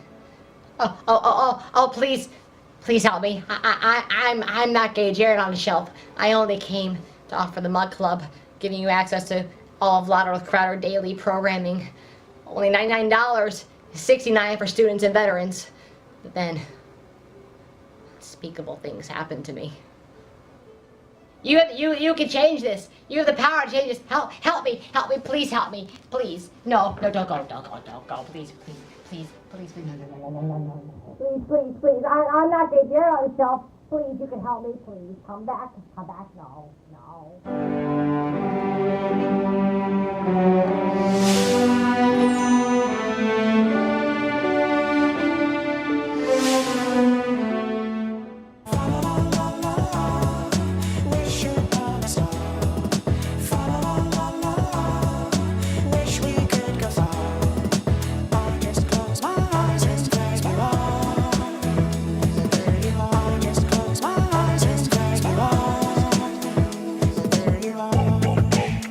New track, Pogo, for those who don't know who he is. Pogo, very stuff. talented guy. That was actually him singing, I think, with a filter, so it wasn't taken from a film. He's doing some more original stuff. Doing some more original stuff. Yeah. Why did the United States have to ban him? All those work visa issues. It's wrong. I blame the Mexicans and I do too. transgenders. Hey, no, I blame this Muslim student we're about to talk about. So this Muslim student, this story. Remember the story of the Muslim student who claimed that she, in the New York subway, was kicked. They tried to remove her hijab. Yeah. Called her Three a terrorist. racist guys coming. Racist guys. Classic story. Now, the Classic. story was front page everywhere. Headline. Take a guess the voting proclivity of the men in question. I'm going to say libertarian, maybe Green Party. You would think. Maybe they went Jill Stein. Yeah. They were upset about the recount, so they decided to go beat up a Muslim, and the media ran with that. You'd be incorrect. Donald Trump. Donald Trump. So this Muslim student said, by the way, I love how we're talking about fake news, right? Because anyone who, you remember this was everywhere, right? Yeah. Everyone remembers this was absolutely everywhere. The news media ran with it. There was no vetting. There's no due diligence. Just, she said some Trump guys kicked her and she's Muslim. Let's run with this. New York Times, Daily, take your pick. Well, turns out the detectives involved, the people investigating this, saw some inconsistencies. And it turns out that she made it all up. She claims it's because she had family issues. So she made all of this up. None of this ever happened. But the damage is already done out in the media. Now, kind of like this happened when was it? Huffington Post claimed that I yelled the N-word at CPAC. I know, I'm getting personal here. They claimed Steven Crowder yells N-word to applause at CPAC. Well, that never happened. I was doing a rap, and I was dressed as Thomas Jefferson. I said knickers. Now, if you don't think the joke about knickers when I was wearing knickers was funny, fine. I get it. But to say that I yelled the N-word is both wrong and dishonest. So what they did was they put that out there. That was front page at HuffPo. And then the retraction when they admitted that they were wrong was buried in the blog on the politics section that no one reads because people only read the clickbait from HuffPo. So that's the sleight of hand that occurs. What occurs is everyone reads about, oh my gosh, look at all this violence occurring. Now they try and, because Black Lives Matter, let's ignore everything that's going on there, right? Every day, all day, every day, Black Lives Matter beating up white people. All day, every day. I don't know. Hanging white people. I'm sure it's happened. I don't know if people still use the news. Seems there could be more efficient methods. There's probably an app for it. But pulling people out of cars, violent protests, destroying cities, burning down Walgreens in their own. Well, let's talk. Not most of these people. Most of these people are peaceful. And now we have this one story that this was a gold mine. The left said, finally, we got one. Poor young Muslim woman. Wait, hold on. They tried to pull off her hijab. Oh my God, that's anti-Muslim and it's anti-woman, right? That's perfect. We have the whole Hillary Clinton angle and vagina. I get it. Oh my gosh, they were Trump voters. This is perfect. This is right in our lap. Well, hold on a second. Shouldn't we vet this? No. Let's run with it. Front page. Go. Well, now it turns out none of it's true. And we're talking about fake news? This has been going on for decades. People thought Walter Cronkite was an actual journalist at one point, or Brian Williams, Barbara Walters.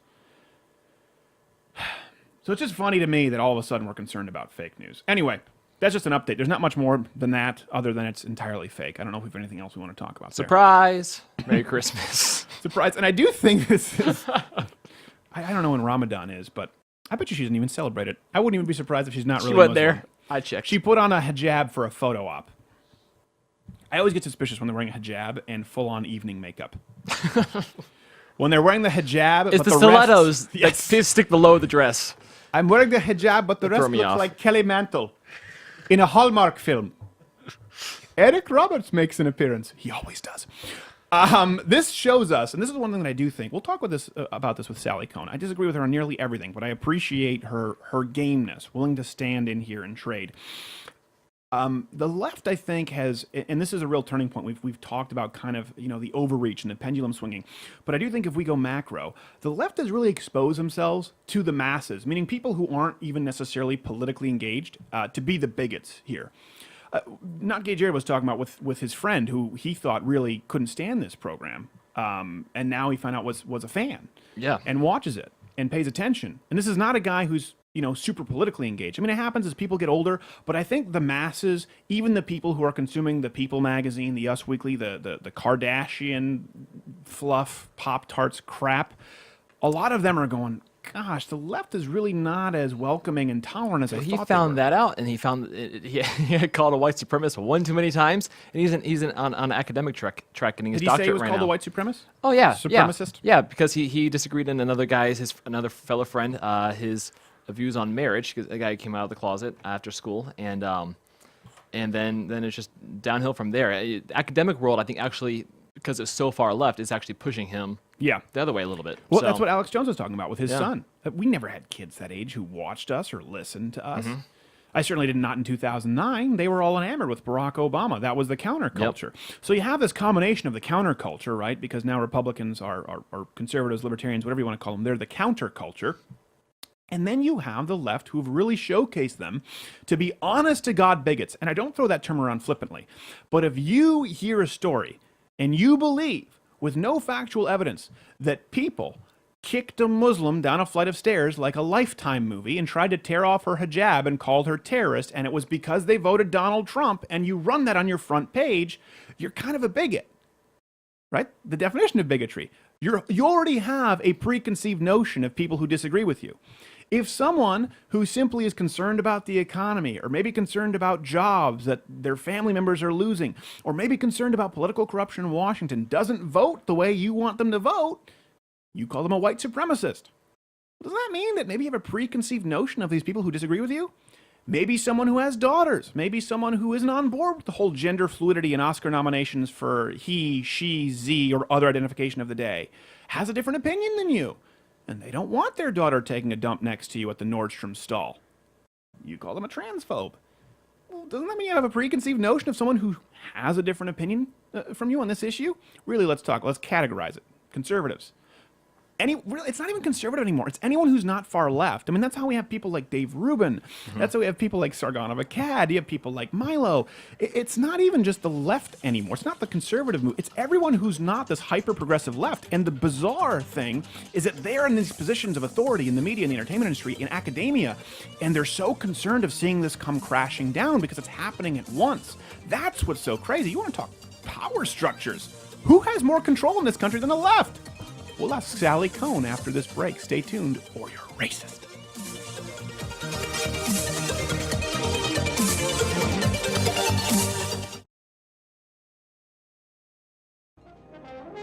Now, all right, boys, it's time to try and learn to fly. Who's willing to step up? I'll give it a try, Mr. Coach. Okay, boy, that's good. Now try and get your flight underneath you, and then... Oh, wow! Great first start. Look at him go! I'm flying! I'm flying! Yippee! Now, great job, son. What's your name? Oh, wow! That's hideous. Let's not let this young man join in any reindeer games. Oh, my stupid nose ruins everything. I don't mind your nose, Rudolph. I think it's cute. I'm cute? She thinks it's cute? She thinks I'm cute! I'm cute! Real quick, do you consent to what's about to be forthcoming?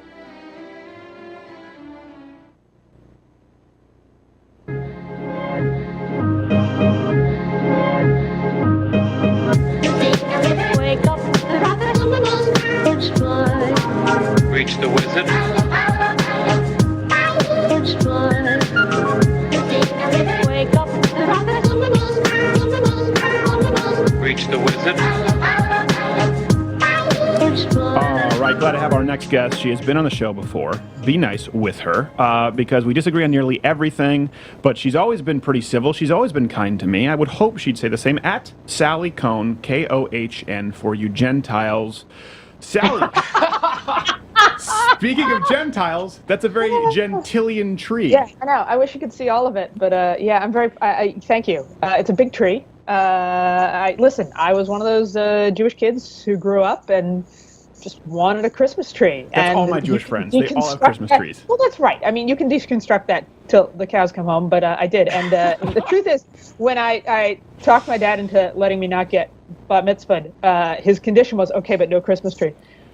Because he knew what was coming next. So then I like as a kid, I would take an umbrella and put it up in my bedroom and decorate it with lights. Wow. You know what's funny? Is as a kid, I jumped off the second story with an umbrella because I saw Mary Poppins and I thought it would work as a parachute. So umbrellas seems to be a You know common what? theme in problems That for children. tells me a lot. I was 5. Okay, that makes me feel better. I pretty much knew it wasn't as bad as my brother, who didn't have an umbrella, and I wouldn't give him mine, so he took a grocery plastic bag and jumped and thought that would be a parachute. I would think that would work better. You would think it would work better.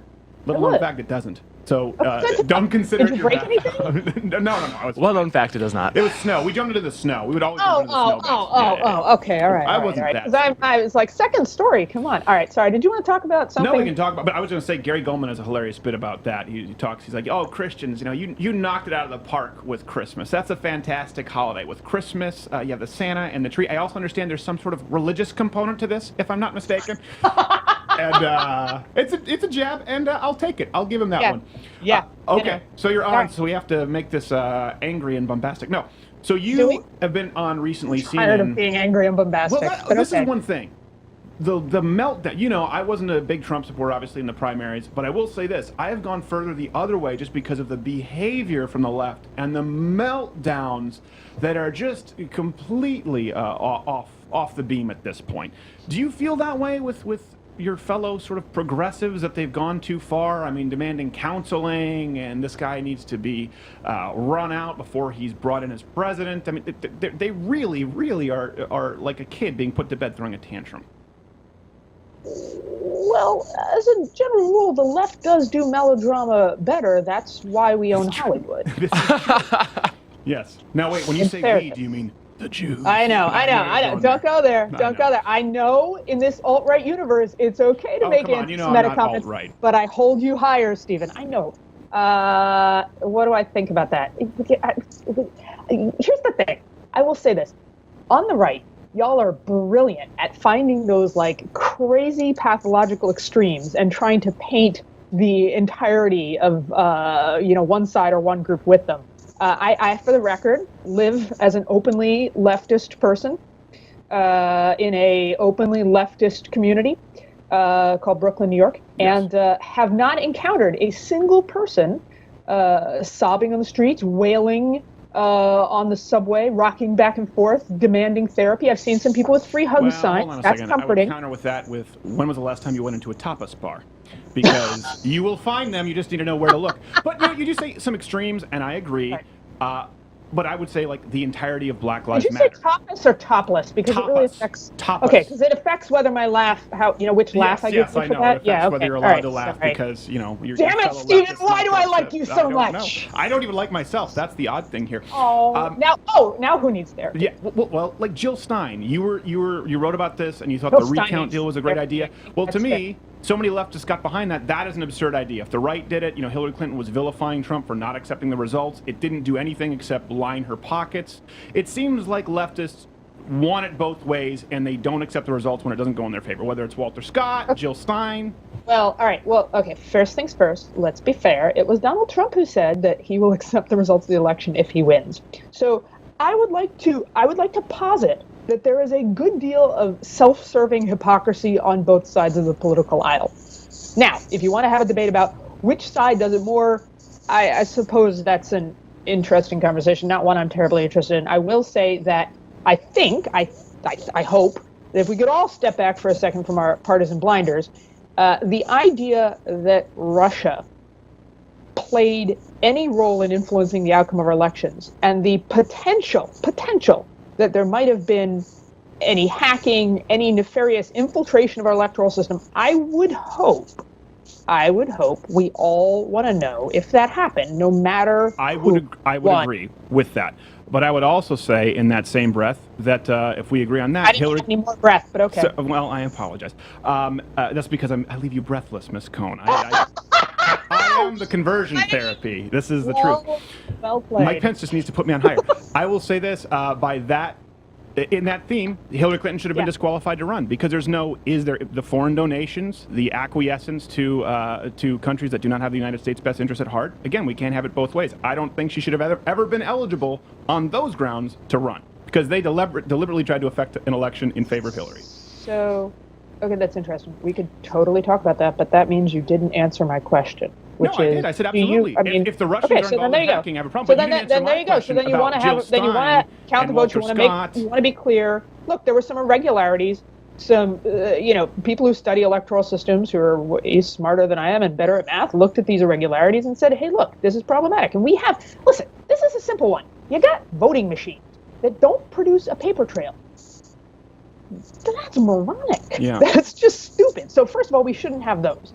Beyond that, we'd have them. And so we should actually, it just makes sense. When you see mathematical irregularities, statistical irregularities, you'll want to look at them and know if something happened. By the way, everyone involved says it's not going to change the outcome of the election. Right. It's just to know that it's working. Well, and the good thing is those irregularities can't showed be Trump hacked in had the more future. votes, not fewer. So thank you, Jill Whatever it is, we just want to. Come on, it's just safe want to. That's work, the I'm Jesse sorry. Ventura thing. I'm just asking questions with no answer. And we just want to make it fair. We just, no, I'm it's sorry, a tantrum. but It's I a would like to tantrum. argue that pointing out anything absurd in the context of a Trump presidency strikes me as a little ironic. I think this whole election has been silly, but I do think the left needs to here just we accept are, the 4 more results. years of He's the silliness. president. He won.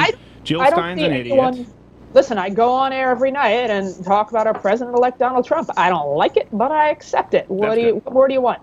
Okay, no, There you that's go. good. Now, I'm not worried at this point about Hillary and her baggage. Let's talk about Trump and his baggage. Let's talk about the fact that he said he was going to put his 2 sons in charge of his business, and he was going to not be involved in running his businesses. He was going to be involved in running the country and create this little firewall, and delayed his press conference, which was supposed to be today, to announce that, because lo and behold, his 2 sons, who are supposed to be looking after his business interests only, have been involved in his transition and vetting cabinet members and at meetings with tech giants. And now, we can talk about Hillary's past and present. No, I haven't talked about Hillary's past and present. I didn't bring up Hillary. I was just talking about her running against Trump when we were talking about him being ineligible because of Russia. That's what I was saying. But I'm saying this is now our president-elect who is not disentangling himself from his business interests and making it look every day like he is first and foremost out for his bottom line, and then maybe if he gets around to it. So what if it were nonprofit interests? It's not. No, but Right? In other words, no. Here's my point. But Would it make it acceptable, for example, when presidents like Barack Obama helped raise funds for nonprofits or show up to charity dinners? Because that, to me, there's direct government collusion. We're talking about a tax exempt. You realize that they don't profit. I mean, in other words, they don't make money. You realize that the point of those charitable enterprises is to feed starving children. That's the point. No. So, and that's what the brochure says. That's what the brochure says. But when you have organizations where less than 1% does it, no, I understand what you're talking about. But my point is, again, this is the selective outrage of Donald Trump being a business person and him having other interests, him not being only a president. Well, that wasn't Barack Obama. That wasn't George. It's the same playbook, Sally. Halliburton, Dick Cheney. Now it's Trump steaks, Trump wine. It just gets to be silly. Halliburton, Dick Cheney, he at least had the decency to try and hide who he was meeting with to influence energy policy, so that we didn't know. Instead of Trump, you can just put the head of the oil company in charge of our foreign policy. Look, I don't know if people realize this, but when Rex Tillerson in his role at Exxon went, first of all, let's for a second just note that Exxon has billions of dollars in deals that are pending in Russia. If only we were to lift the sanctions that I think everyone agrees we should have imposed on Russia because of its incursion in Ukraine. And Tillerson still holds stock. Even if he leaves his position, he still holds stock. He will benefit financially, depending on U.S. foreign policy, which he will have a direct role in. Yep. Tillerson, when he was at Exxon, the United States, the State Department, had come up with a deal to spread oil profits in Iraq to the different regions and factions that would help bring unity to the obviously destroyed and dysfunctional Iraq. Yeah. And Tillerson went behind the State Department's back and went against American foreign policy interests and cut a deal just with the Kurds between Exxon to profit Exxon and to hurt American foreign policy interests. This is the guy who we're now going to put in charge of the State Department. So this is about nonprofits. This is about using American policy I like the idea that for some people who've made a business little. I profit. like the idea that some people who've made a little money can actually be involved in government. I like the idea that it's not everybody who's been a community organizer and working for a nonprofit where we say they don't make profit, but they make a $500,000 salary a year. Whether it's Barack Obama, whether it's Michelle Obama, whether it's someone who works for one of these conservative nonprofits who then becomes an advisor. I'm tired of it. Let's try it a different way. There are a lot of things I don't like about Donald Trump, but having some business experience experience isn't one of them. And again, the playbook, we go back to oil money, Iraq, Syria is a big thing now again, although they've ignored it since what we're talking about with Syria started in 2011. Now we're trying to lay that at Donald Trump's feet. And does Gary Johnson know about Aleppo? It just seems to be so silly and contrived. Then we get to the Standing Rock, Dakota Pipeline. Sorry, wait a Everything is second. some big conspiracy with oil money. And do we really think that this person is colluding with someone like Carly Fiorina, who might be appointed, who couldn't possibly be tougher on Russia? Everyone, I think your panels included at CNN that I watched, were out of their mind when she gave the answer on Putin and said she wouldn't take a call with him and how many troops she would add. It's a pretty diverse group. I don't like all of them, but it's diverse. Okay, but wait a second. That was a very impressive word salad, Stephen. So, 2 thumbs up on that. But let's go back to talking about big oil. But saying big oil salad that we should have. Let's be clear. The reason we have a constitution. Go back and read the Federalist Papers. Our founding fathers were concerned about corruption. They were concerned about the corrupting influence of power. They wanted. That's why we have 3 branches of government. That's why we have checks and balances, right? So this isn't about at all having a business person as president, having business people in our government. We've no, had it's about successful finding business any people. reason No, to shut down someone you don't like through character assassination. And that's what happens. It's it's always some secret literally- motive. I'm sorry, but wait a second, hang on. It's literally saying that he should have firewalls so that the American people can be comfortable and confident that he is looking out for our best interest and not the best interest of Trump Industries. Well, Are you Why do you comfortable think with that, the Sally, inverse hold on, of let me that? hit that point, let me hit that point. So you just made a point, and oh gosh, we have to go into another segment. Why do you think there is? Let's assume that you're correct, okay? Let's go here. Why do you think it is that so many Americans disagree with you, even Democrats who feel that Donald Trump has their best interest at heart, certainly more than the DNC? Because you haven't communicated that effectively. What you said sounds very elitist. That I want to make sure he's doing as president what's in the American people's best interest and Because not. they don't believe that. They think he knows it better than you and leftists. Wait a second. So by saying I want to make sure he's doing what's right for the American people and not benefiting Wall Street and corporate elites, I'm being elitist. He was voted in because see people what- don't want him. People are Yes, tired and of now Wall Street he and has a corporate lower elites approval and rating. The Obamas and the Clintons. He has a lower approval rating in his transition than Barack Obama did at this point in his transition. So yeah, you have a writer for Vanity Fair today attacking him over his restaurant in the plaza. It's just silly. We'll be right back. Hold that thought. Hold that thought. Come down and stare at the Christmas tree. We'll be right back.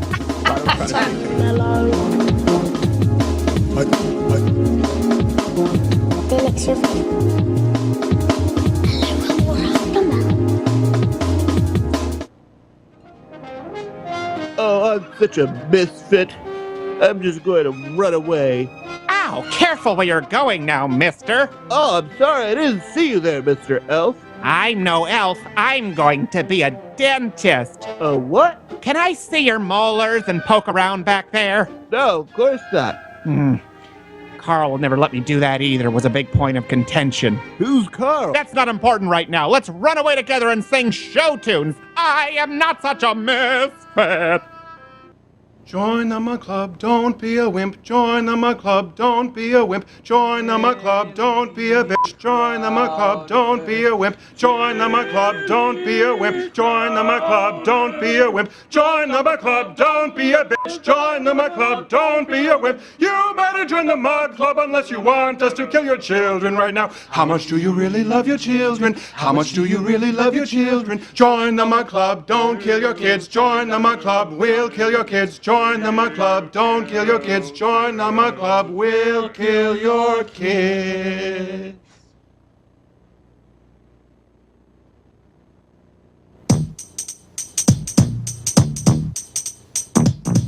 And I don't want nobody, and I don't want nobody. You got that right. And I don't want nobody. I lost. Want nobody, and I don't want nobody. Jail never need. You got that right. And I don't want nobody. I lost. Look at this mug, it's so massive and convenient. LottoCredit.com/Mug Club. At Sally Kohn, Kohn. Gotta get the plugs in there. Okay, listen, well, we could go back. I'm also large and convenient, but Yeah, continue. well, this is true. Here's my point, Sally. It Oh, I wanna really hear it. does. And this, what was it? I don't care. Is that what you said? No, I said I want to hear it. I said I don't care. I was like, why? This is how rumors are Invoking starting. the Federalist Papers, like you just said. Listen, come on. Of course you know that I've read the Federalist Papers. Well, maybe you haven't seen any of my videos or this show. I'm a tried and true Federalist. Those were my issues with Donald Trump. But it really does, and this is the perception. I mean, if you talk about the disapproval rating of Donald Trump, I agree. A lot of people are polarized right now, but the only group of people, I wouldn't say the only group of people because he's not that hated. People who are hated more, absolutely, are the progressive left today with the safe spaces, the stifling of free speech, the constant freaking out. Let's say, Standing Rock, I know you've talked about a lot. Dakota Pipeline, Walter Scott was a big one. I know these are issues that you've talked about quite a bit. We can talk about colleges and YouTube. There is a consistent pattern right now where if the left loses, they throw fits, they accuse racism, they accuse whatever the phobia is that day, and they try and shut down voices. And you see that everywhere. So you were talking about Exxon. Well, that's a good example. But if you go back, yeah, but they did the same thing with everyone else. Talk about big oil money. Yeah, they're doing the same thing with the Dakota Pipeline, which we know will employ Americans and make energy more affordable, make it more efficient. It's safer, it's cleaner. And leftists oppose it no matter what. So people are saying, all right, fine, I guess I'm a racist. All right, fine, I guess I'm a climate denier because I want to use our own energy. Do you see that rebound? And do you think people in your position could maybe stand to learn a little bit through changing their communication, if, of course, their values, but at least the communication, because people just aren't hearing it now? Well, that's interesting because the majority of Americans, including Republicans, believe in climate change and believe that we need green energy policy that creates better jobs and more affordable energy and protects the planet. That's the majority of Americans, including the majority of Americans, including the majority of Republicans, support immigration reform, including a path to citizenship. The majority of Americans, including the majority of Republicans, support common sense gun reform. In fact, 87% of NRA members. Communicating. That's not. So what are we communicating badly if the American people? What you just said is completely untrue. Well, this is interesting. This is an interesting point. It is 87%. Okay, let me rephrase. 87% of NRA members, 87%, if I'm remembering correctly, of NRA members support fixing background check loopholes. No. That is true. If there were background check loopholes, that is there true. are no background check loopholes. There is no internet loophole. So here's the thing. You take something that's false. If you ask people, do you support background checks? 87% will say, no, yeah. And then if you tell those people, by the way, all guns sold in the United States legally require background checks, they go, oh, not true. Gun show loophole. That's not. Okay. I'm not going to. That's just not true. But this is an interesting problem in our lives that you and I exist in. Is the decreasing Venn diagrams of overlapping accuracy and fact, right? I don't know how to get around that one because that's disturbing. I was willing to give you the first two, but hold on, let me, and I'll let you go here. But here's why it's important because you threw out 3 facts. I let you do the first 2, which is well, there's an issue. But then the last one was so untrue, and this is what most people will do. They'll go, well, hold on a second. Now I have to think that the first 2 were complete BS because I know the last one to be untrue. But this is interesting because, see, if I'm not mistaken, I believe Pew conducted that research, and the same Pew polls that I know, for instance, you'll cite vis-a-vis in our last conversation about Muslim beliefs around the world, you'll give credit to those polls from Pew, but not the gun control poll from Pew. So, please. Okay. I think the question, do you believe people who convert from Islam deserve to die? Yes, is pretty clear. I think, do you support common sense gun reform or something like an assault weapons ban, which isn't determined, isn't defined?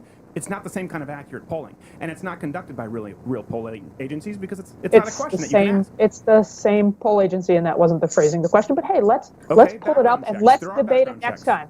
The point is, let's debate them next time. My larger point, though, going back, is the American people. I got to leave in a second, so let's hash this out. The larger point is the American people. We can pick 3 other issues. They want to raise the minimum wage. They want paid family leave. They support these policies. So actually, the American people are, and including, by the way, a majority of conservatives and a majority of independents are on.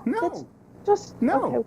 Okay. A majority of conservatives do not support what. See, here's the thing. You say, do you think minimum wage being higher would be a good thing? Yes. Do you support a living wage? Yeah, I suppose so. Then do you support $15 an hour to put a cheddar slice on a fillet of fish? Well, shit, no. That's what happens. Sorry, Jared. You're going to have that dumb button. I don't even. I do. Listen, man. It matters, and you can't just say living wage without course defining it. course Do most the conservatives support phrasing $15 an matter. hour minimum wage? But- No, that's Okay, not true. all right. So, of course, but when people look, most conservatives don't want to raise the minimum wage. Period. So, if you're asking the American public, do you think the government should raise the minimum wage? You just said a majority of conservatives Republicans have been blocking any increase in the minimum wage. So, the fact that the Republicans in Washington, so the fact that Republicans, we can parse over however the question was phrased. Let's go back. Let's dig out the data. My point is, you're saying your larger point here is that Democrats and liberals are losing the American people. We're not communicating correctly. And my point is, on policy after policy after policy, the people are with us. Now, do we do a good job of translating that? Hold on a second. I'm going to have to stop you. Having That's not candidates true, who can articulate They're not there with you on positions? guns. They're not there with you on Islamic terrorism. They're not there with you on free speech. They are. And by the way, you want to talk about free speech? Let's talk about the professor in California who gave an anti-Trump rant and received thousands of hateful emails and death threats to the point where she's fled the state and gone into hiding. That same incident where the professors' union threatened to expel the kid for recording an anti-Trump propaganda rant. Yeah. And you want to equate expelling with death threats? I support free speech. Yes, free speech, I do. free Because speech some for ass everyone. on Twitter sending a death threat is not the same as the authoritative position of a professors' union threatening to expel a kid for doing nothing wrong. Free speech is free speech. I support the right of the teacher to say what they said. I support the right of the conservative students who are out there protesting, saying she should be fired. That's free speech. We should all support all free speech, as opposed to just, I think, I'm gonna say it's attacking free speech when you come against the people who say things I don't like. But hold on a second. We'll do. I know you have to go really quickly, but we'll do a quick web extended. You have to. We have to do web extended because Dude, we have to all right. at Sally Kohn, Kohn, louderwithcrowder.com. She's gonna do a web extended. Otherwise, she doesn't get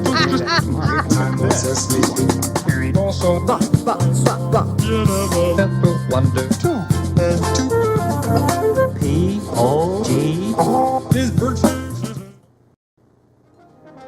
Oh boy, Hobo the Elf, it's the abominable snowman. We better hide. Yes, we better find a place to cuddle. What? Never mind, let's get out of here. Now hop on board my sleigh, boys. I'll get you out of here. Gold! Nothing. All right, live read time. You don't hear these too often, only for a couple of sponsors ever, but we launched the Mug Club, partnered up with CRTV here this month. Thanks so much for people who've supported it. Those who've ordered the mugs, they're on their way, especially if you ordered before December. But for people who haven't, listen, we're going to put content out for free always on YouTube, on louderwithcrowder.com. That doesn't change. If you can't afford the $5.85 a month for the Mug Club, you need to save up. That's fine. This ad isn't for you. But listen, we've talked about this with the changes in Facebook now getting rid of fake news, namely targeting conservatives. We've talked about this with YouTube changing their algorithms to the subscription feed, to the recommended feed. The only way we stay afloat, and we've just hired several new people. We have Edward here. We have my brother Jordan filling in. We're making new hires in the website. There'll be a new golden ticket competition soon for writers, and to pay them fair wages, more than a living wage, more than $15 an hour, is with your support. Mug Club, $99 annually, $69 for students, vets, or military. Use the promo code veterans, student, or military, and you get access to the show daily. You'll still get the weekly show for free and all of CRTV's lineup. Michelle Malkin, Mark Stein, Mark Levin. And you help support all the people here who have worked tirelessly, from the silly neon sign to creating this studio to fixing the audio issues forthcoming as we go in with Skype. You've got Jared, Aaron, Casey, Brodigan, Courtney, Francine, soon to be Edward, and more. And listen, we appreciate it. Again, if you can't afford it, you don't want to watch The Daily Show, that's fine. This is not for you. Bookmark louderwithcrowder.com, subscribe on iTunes or YouTube, and we'll make sure none of that changes. We'll be giving you more free content, but the response has been great, and we can do a whole lot more. And the more of you join. Also, I'm going to get waterboarded this next week just to create subscribers. So that's how much we want it.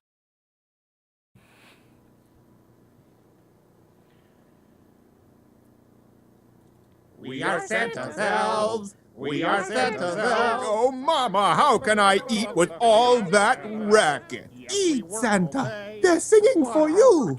Oh, those elves won't ever shut the hell up. Santa, the language in front of the elf. Oh, shut up, you old ungrateful bitch. You never loved me anyway.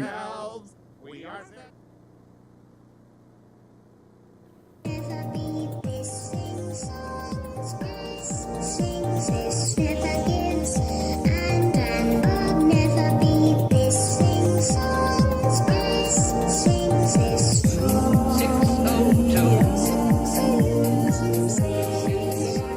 Obviously, my shoulders got the best of me in that dance. I didn't expect them to come out. We need to get a floor monitor here so I can hear more of that bass. We do. Stupid By crap. the way, we are going to disconnect from Facebook now. Oh, we're going to disconnect from Facebook right now. Head on over to the YouTube feed. We YouTube. appreciate it. Third hour, Not Gay Jaye. We have Cassie, Jaye coming up after the break of a Red Pill documentary fame. What was it, Jordan? You were saying Vice, or was it Australia, said it was misogynistic? Yeah, they tried to keep it out of the country. They had a petition signed to keep the movie out of there.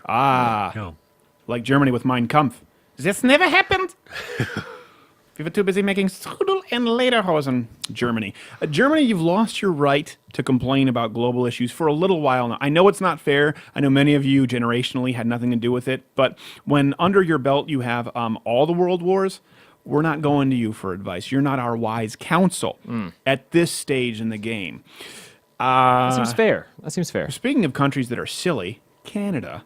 Have you read this? Have you heard about this? I have. Okay. This lit me up today. Let me make sure I get this correct because I don't want to get the name wrong. Kelly Lich, someone can correct me, but they're Canadian, so they'll do so politely. Canadian Minister of Women doesn't want women to be allowed to have mace or pepper spray. She said it would give women a greater measure of protection against would-be attackers. But then, sorry, hold on a second. So I'm sorry, I messed this up. Let me correct this. See, we correct things when we get it wrong. I got the two women mixed up because I'm sexist and all women look alike. It was Patty Haju, hard names from Canada, who opposed Kelly Lich. I don't know how to say it. This is a hard segment. Words are hard, Stephen. Patty, good old Patty, being the saucy minx that she is, she was the one who met this. In other words, a woman trying to allow women to protect themselves with pepper spray and mace. She met it with this comment: her misguided approach places the onus on women to defend themselves rather than going and focusing and addressing and preventing gender-based violence. Okay. I understand in spirit where you're coming from here. It's bad for men to attack women, right? I get it, right? Some guy it's every Lifetime movie. They push a pregnant broad down a flight of stairs. What was that? Oh, unplug my computer? Oh, that's right. We're getting these stupid audio issues. My MacBook, when I have it plugged in, it gives you all this dumb hissing. By the way, we fixed the audio issues. The issue is that Sally Kohn has so much treble in her voice and my bass, so it maybe messed up your speakers earlier. I apologize about that. So I understand in spirit, rather than focus on women and giving them the ability to defend themselves, why don't we focus on raising better men? Why don't we focus on encouraging young men not to attack women? I agree with that. I do think that you should, hopefully you have laws against rape. One would hope. Hopefully you have laws against assaulting women. However, if you do, and women find themselves on the wrong side of those laws being broken, what do? This is the silliness from the left. This is the kind of thing we'll talk about with Cassie, Jaye, I hope. This is the kind of issue that pushes people in the other direction. We're talking about this tonight, this overreach. I know we're going to the holidays, so there's not a lot of politics. We're getting into culture more. Why don't we focus on preventing gender-based violence? Okay, but that doesn't help the woman in the car who's being assaulted or raped. A weapon does. Now, forget about guns, forget about firearms, because Canada's so far down the trail, they've already agreed that, well, no, women shouldn't have the right to defend themselves with guns. Now, in the States, right, well, why don't you use mace or pepper spray or a taser? Well, this shows you, let's fast forward a couple decades. If the left gets that, then they want to do away with mace and pepper spray, because that's also too mean. Then they want to do away with knives. Then they want to do away with fighting back altogether, and you're just Cologne, Germany. We're Happy New Year, rape. Every New Year gift, every New Year's kiss in Germany comes with rape. I don't know if you knew that. That's a terrible It's slogan. kind of a package deal. That doesn't make for good commercials As someone at gives all. you their package deal. I wouldn't even argue that mace or pepper spray is the most effective weapon at all. I mean, even ruling out guns, I'll completely. It's not. But that's, to me, that what lit me up was not that part of it, but just the fact that women should have a choice, no matter what that choice is. Right. Well, Jordan, you're married. Yeah. Do you think? What do you think about? You're breathing into the mic like Darth Vader. I got a cold.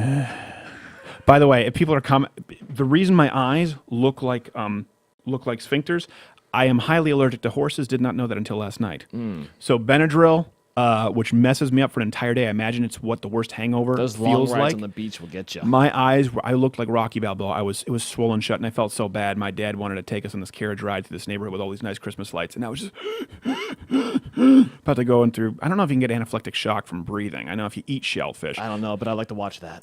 Well, yeah, I think many people would. Hence, okay, hold on. We'll go back to you, Jordan. Announcement time. I forgot about this. Announcement time next week, Wednesday, the 21st, December 21st. We're going to host the annual Crowder Christmas Telethon, this year with waterboarding. So, we're going to have a telethon if we hit certain benchmarks on Mug Club subscribers that night, where I will be waterboarded by none other than Army Ranger Tim Kennedy. Because he's qualified, it will be real waterboarding here in the studio at 500, 1,000, 1,500. When we hit 2,000 subscribers that night, I will be waterboarded live in studio. Why? Because we know so many of you want to see it.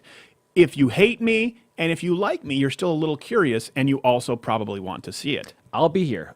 I know also because it's my job, but I'll be here. Well, you'll be here because you have to do some other horrendous things before I get waterboarded with each benchmark. And we'll announce those in the coming weeks. So, Jordan, you have a wife. Yeah. What do you think? Do you think that she should have the right to pepper spray? Oh, yeah. I bought her some pepper spray. Well, I don't think that's... Well, that's right. You're in California. Yeah. We have a baseball bat and a taser that's never charged. Those are the only weapons I probably shouldn't say. I never thought about that with the taser. Yeah. My wife forgets to charge her iPad. We get on a plane, it's like there's no charge. She can't watch Sister Wives or whatever freaky show she's into at that point, North Korean internment camps or multiple wives shows. She likes watching that. What about a taser? I didn't think you have to charge a taser. How often do you have to charge it? Pretty much like every 3 days. Oh, really? So it's not like one of those digital doorbells where you charge a taser once and it holds it for a year. No, it's kind of like a Kindle Fire. Amazon Fire Stick. Yeah, Amazon Fire Stick. So basically what you're saying is if you have a taser and you give it to a woman who maybe forgets to bring her phone, either way, if it's needed, someone's getting raped. Pretty much. It's a completely useless weapon. It's an entirely useless weapon. All right, mute him so I don't have to hear his wheezing. Speaking of weapons, this man's hands are registered weapons. TJ Miller. Yes. Which, by the way, I will say this preemptively. Silicon Valley is one of the funniest shows on television on HBO. It is absolutely hysterical. I think TJ Miller is funny in it. But TJ Miller was arrested this week, Hollywood celebrity, here I have it up on my screen, for assaulting a cab driver for supporting Donald Trump. So while we're talking about the tolerance of the left, can you imagine being this far out of touch where someone that you feel fine striking them? I mean, seriously, think about this. People walk through their lives. TJ Miller, first off, he's never had his ass kicked. The gelatinous bag that he is, because he thinks he's funny enough to not get his ass kicked. So a guy has walked through life without ever getting his ass kicked and thinks that his decisions, this is what happens with the entertainment industry, because you're surrounded by so many people whose job is dependent on kissing your posterior, that you actually think there's a world that exists, and you live in it, where you can hit people who are subservient to you, in your mind, like cab drivers and maids, in Arnold's case, porking them. Have you been to the USPS during Christmas? Oh, that's right. You had that this week. Tell people that story. So Jared was waiting on getting something for the studio. They deliver to your apartment, right? But they don't deliver because you're on the third floor. They won't deliver to me because I'm on the third floor. They refuse to deliver a package that weighed 3 ounces. I've had FedEx and poor scrawny USPS guys drag 55, 70-pound boxes up all 3 flights of stairs, but a 3-ounce base plate for a tripod was a little heavy. So I go to there. Is it policy they don't deliver on the third floor? I don't know. I think they said they're not required to. Because it's a safety hazard for all those 3 ounces in a box. And so, by all means, screw my Christmas. So I went to the post office to say, okay, fine, I will go. I will get my package from your office. Their office is only open from 8 to 5:30. Or 8 to 6. 8 to 6. But the package facility where your packages are rerouted is open from 8:30 to 5. If you don't know this, 5 is when most people get off work. Thereby, they cannot pick up their package. So I show up and demand my package at 5:30, like I should have done, and I did. And, well, long story short, I harassed them for half an hour ringing the doorbell because I couldn't see them or hear them. I could just talk to them and say, I'm just going to be the person to leave. We can't deliver your package. I'm like, Wait, hold on a second. I say, ethnic? Maybe. It's all behind the screens, right? It's a screen door. So I say, okay, but I'm here. You're here. You won't deliver to my door, and you close at 5. Therefore, we have a problem. You need to deliver my package now. And she says, we can't do that. It's past 5. Be that as it may, I'm here, and you're here. And then she just disappears. And finally, so I just ring the doorbell. Ding dong. Ding dong. And for how long did you do that? Half an hour, which felt like a lot longer than that to them, I'm sure.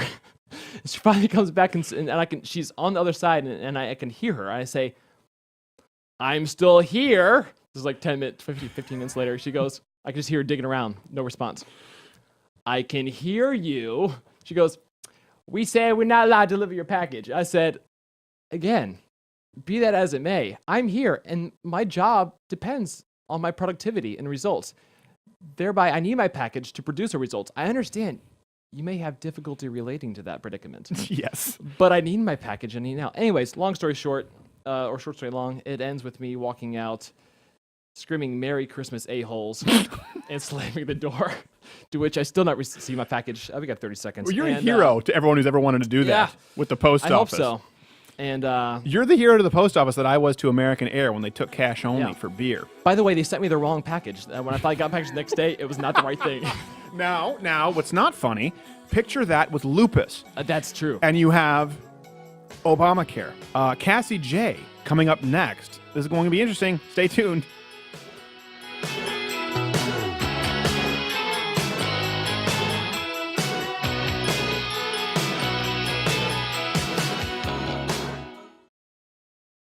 Gee, Mr. Dentist, what is this place? I don't know. It seems some kind of Auschwitz for toys. No, we're in the island of misfit toys, where all the toys who are imperfect were exiled by Santa, like Hitler. But a lot of you don't even look like you have that serious a problem. Yeah, what's that asshat's problem? Oh, he's a squirt gun who only shoots jelly. He couldn't rack his brain to solve that one. Well, and there's me, a boat that can't stay afloat. If you're a talking boat, you can't stay afloat. You're not a boat anymore. You're a shipwreck. Oh, I've been here for years. Nobody wants to play with a Charlie in the box. Okay, Charlie, I'm gonna give you a pro tip here. If it's that much of a problem, call yourself Jack, dumbass. The only way they could even know your name is Charlie is if you're telling them. It's better to have loved and lost than never to have loved at all. Come cheer up my lads, come cheer up my lads. 'Tis better to have loved and lost. 'Tis better to have loved and lost. Captain Jean-Luc Picard and never to have loved at all. To the Federation starship, come cheer up my lads, come cheer up. All right, we are back. We have our next guest. Do. Okay, I can see her. I didn't know if I could hear her. All right. I know the comments that are going to occur. They're going to say, she is very, very cute for a feminist, which I know sounds horrible, but it is absolutely true. Of Red Pill documentary fame, Cassie Jaye, thank you for being with us. Hi, thanks for having me. Well, I'm so glad to have you. So has this been a whirlwind for you with this documentary that's come out? Because it's lit everything ablaze, and you're accused of hate speech now and being a self-loathing woman, from everything to misogyny. Did you expect this reaction? Not to this extent. And really the reaction to the film has made my beliefs even stronger that there's something wrong with feminism. And yeah. Okay, well, let's get into that. Jared, we have a clip, right? We do. Okay, we're going to roll a clip for people who don't know what we're talking about, and then let me set some context here beforehand. Cassie Jaye created this documentary. Her position before, I won't misrepresent her, she'll describe it after the clip, was that of a feminist before venturing into this research, and it changed her opinions, and the backlash has been outrageous from some on the regressive left. Let's see the clip. Serious problems. I have been working in this area advocating for the rights of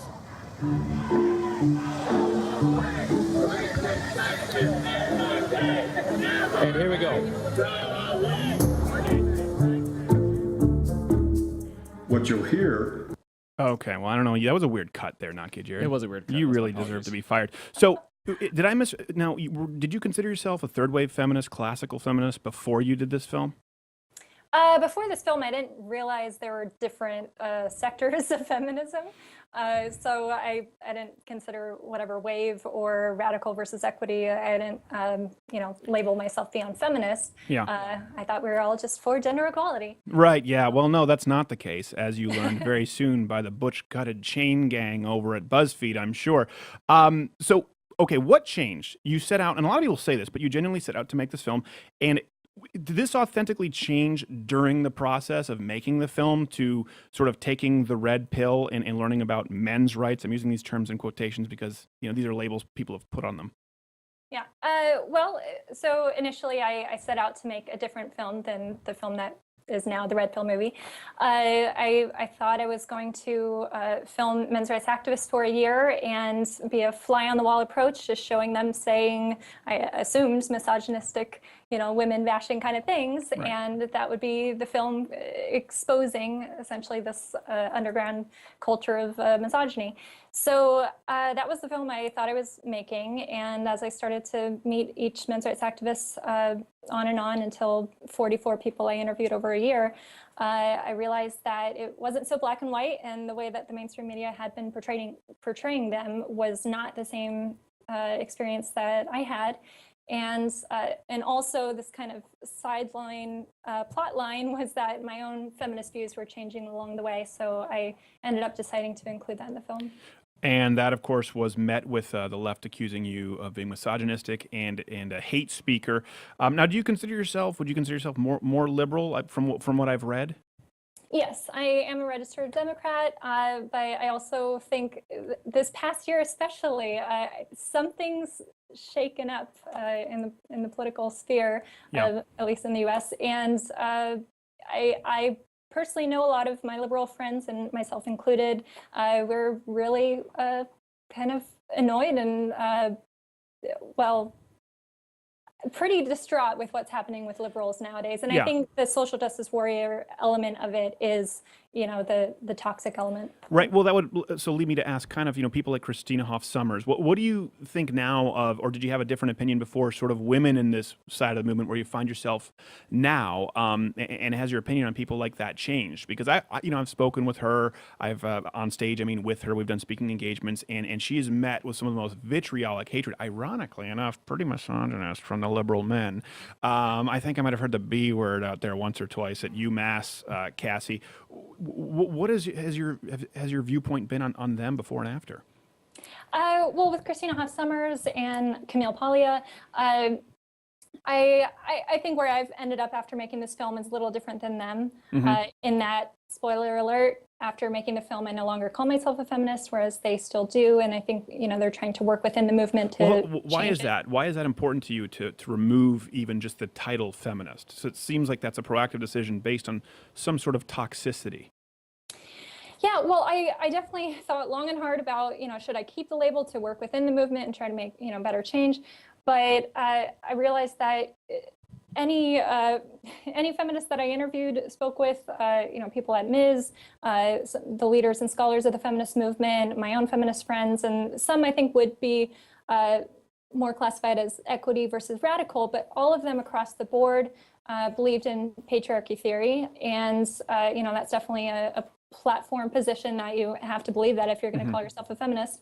And also when I would say I'm making a film about the men's rights movement, all of them would say men's rights, what rights are men being denied? And so that really made me think if feminism is the movement for gender equality, why can they not say a single men's rights issue? That's a problem. That's a good point to bring up. Let's say you have a son, right? Let's create this parallel universe. Let's go quantum physics on this.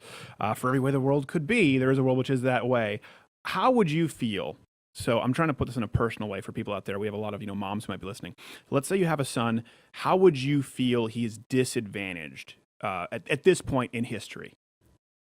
Oh, well, I just had a nephew born last week, so now I can start visualizing this. I think boys in school. I've received a lot of emails while making this film, and especially since last year when we launched our Kickstarter campaign, because that was when I first went public with making this film.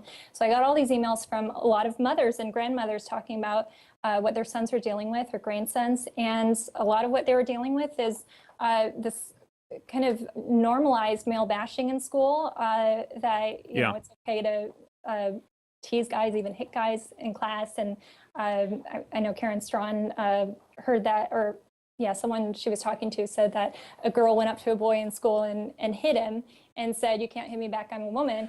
And you know, we have to go to a break soon. Can we bring it back for one more segment? Because I want to talk about this. I was kicked mercilessly in the balls in grade school in Canada because they thought it was funny.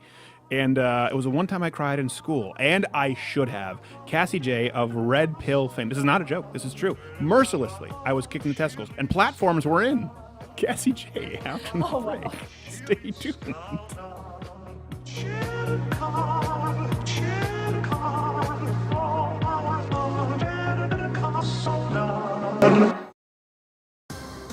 Hey, Jared, what are you doing? Shooting bad guys. With what? By AR-15. Where'd you get it? AR-15.com. Enunciate it more clearly so our audience can hear. AR-15.com. That's better. They sell guns now? Yeah, they do. Are they any good? They're the best. Where from? AR-15.com. Kapoo. Kapoosh. They really make that sound? Didn't have the budget for sound effects. Kapoo. Kapow. Oh, there's another one. Kapow. You got him. With what? By AR-15. From where? AR-15.com. Hey, how do you know they're bad guys? Turbans and burkas. Kapoo. That's racist.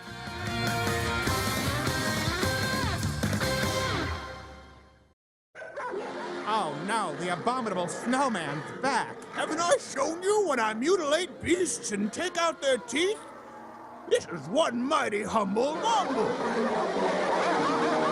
Oh, no, you just pushed him off a cliff. This got really dark for a children's special. We better go look over the cliff mysteriously so that we can have conflict but still convince children that everything's okay. Yeah, you're right. Let me look over. No, they're definitely both dead. Their blood's all over the place.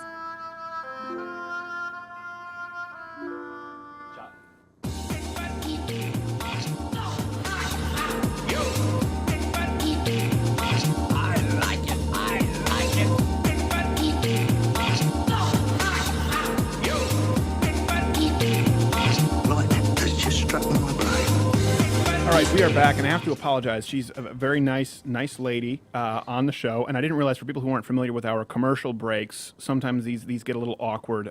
Cassie Jaye, Cassie_J with an E.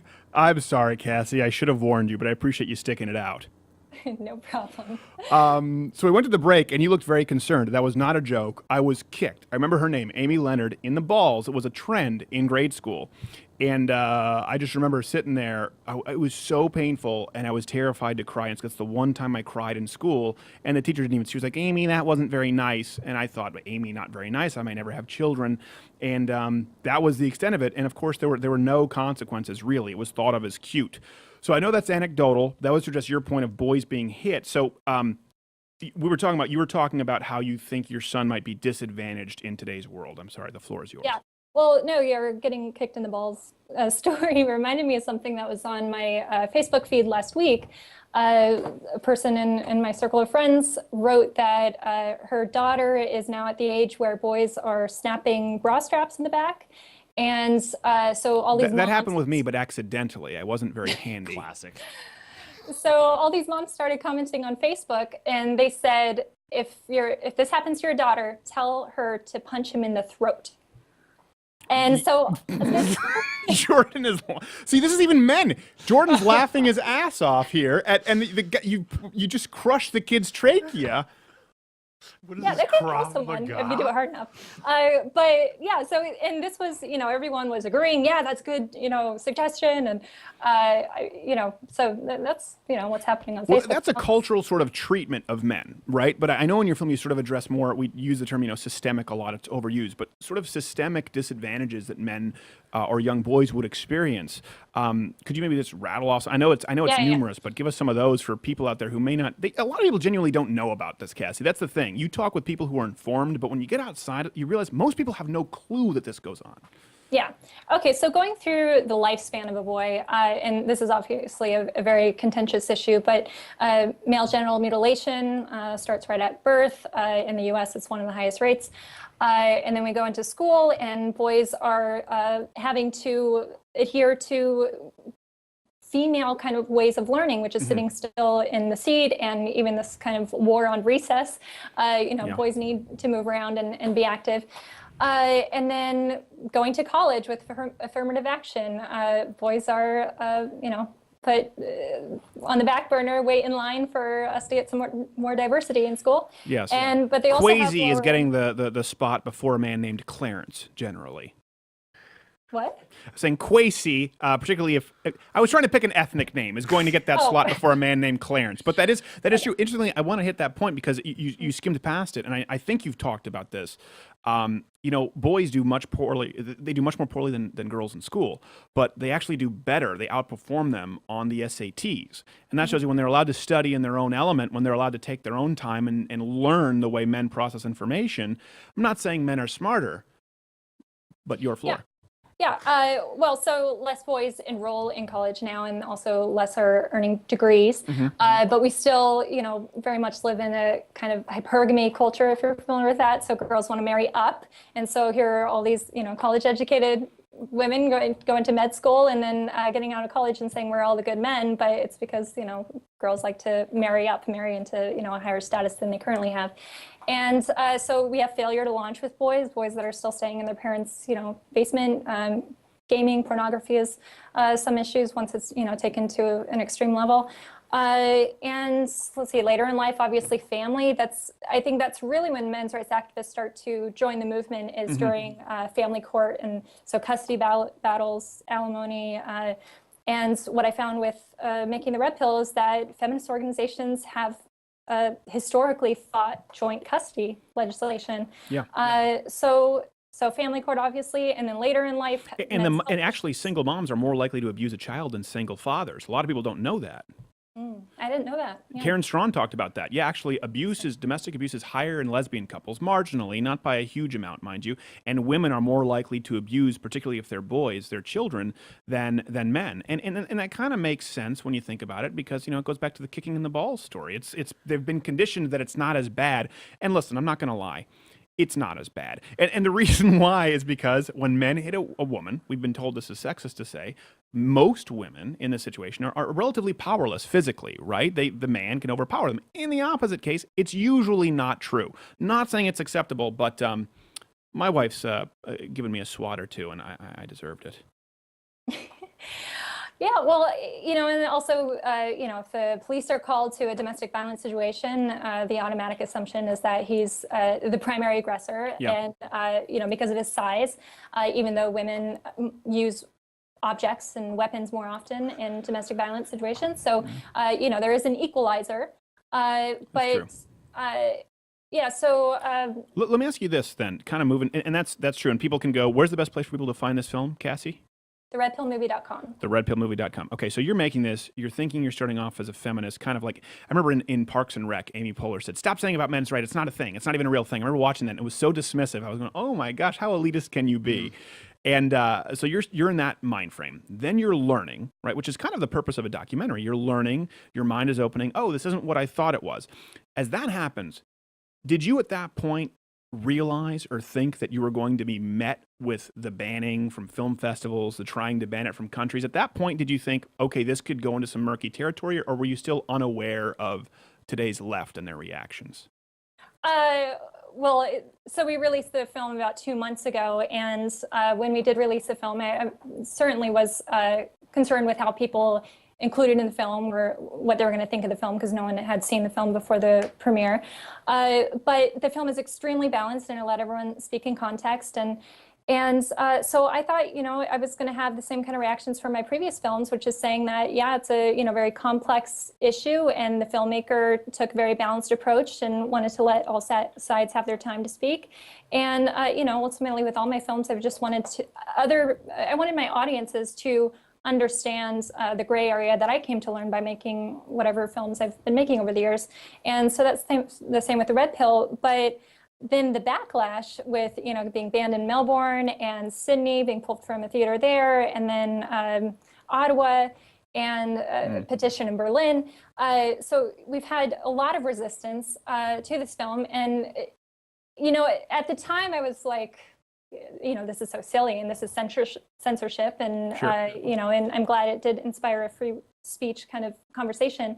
But also I'm okay with what's happened, because once the film is available worldwide online in a couple months, I think, all those protests are going to look so silly, because the film itself is extremely balanced and we do let everyone have their say. So But isn't that indicative of, and I know we've said that there's been a shakeup in the political sphere, but isn't that indicative of really only one side of the political spectrum today, where what you just, for example, you said you're more liberal, you're a registered Democrat. We just had Sally Kohn on and Alex Jones, and then you talk about an eclectic mix. I don't need you to agree with me on everything, right? If you go out after this and say, hey, I'm pro-abortion, pro-choice, I'm like, oh, okay, well, I think she's wrong on that issue and we can discuss it. But it really is the left who goes, she went off the reservation on the feminism thing, we have to stop her. Has that been an awakening experience? yes, because I'm not a men's rights activist. I haven't even become a conservative by making this film, but I definitely feel uprooted. I feel like my entire worldview has. Now I feel like I'm at a blank slate after making this film. I don't know what to believe anymore, because I saw so much false reporting about me and the film from these liberal media sources that I've always read and trusted, like The Guardian. Right. Vice is one of the worst now. I mean, so I'm able to see how much my own story has been twisted out of context and made me to look like a misogynist and a racist and all these things. But it's so much easier to do that because you're pretty. You must be aware that feminists, that's like, it's like they focus in like a laser beam, pretty blonde girl, we have to stop her. I don't know. I guess so. I mean, it's extremely upsetting that there are so many feminists who have gone on the direct attack towards me, when I think the film advocates for gender equality. That's really all it's doing. And we did have a major feminist, Dr. Michael Kimmel, who was included in my film. Right. He attended the world premiere and he was a part of the Q&A after the screening. And he even said, I don't see anything in this film that's not in the ERA, the Equal Rights Amendment, that all people should be treated equally regardless of their gender. So in that scenario, I feel like he was, indirectly endorsing the film, saying he agrees with what's in the film.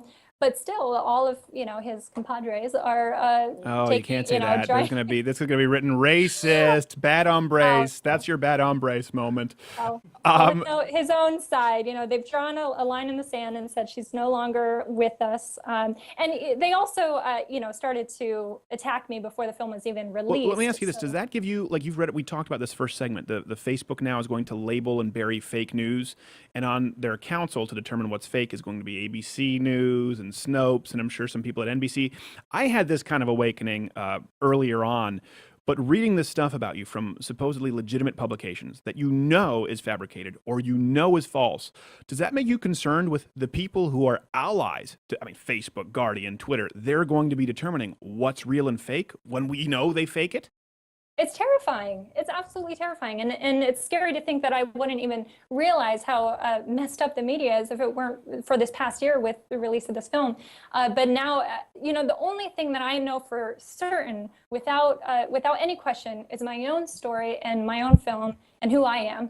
And so being able to see how I've been, twisted by the media I know for fact that Vice is lying, The Guardian is lying, Village Voice is lying, and I also know there's these random bloggers, these troll, liberal-leaning bloggers who are the ones cooking up the stories and they're feeding it to the mainstream. And I swear, okay, this is something that I absolutely believe. Well, be warned, you have to follow up kicking in the balls story, so it better be good. Okay, so when I was making the Red Pill, the main go-to cherry-picked soundbite by a Voice for Men, Paul Elam, so he's one of the leaders of the men's rights movement. The cherry-picked soundbite was, he said, October should be Bash a Violent Bitch Month. And it was satirical. It was to make a bigger point about, men should defend themselves. But that was the go-to cherry-picked comment that the liberal media used to attack the men's rights movement. So I include that in the film because everyone was talking about that. So then the film was released and these liberal bloggers realized that I debunked that quote.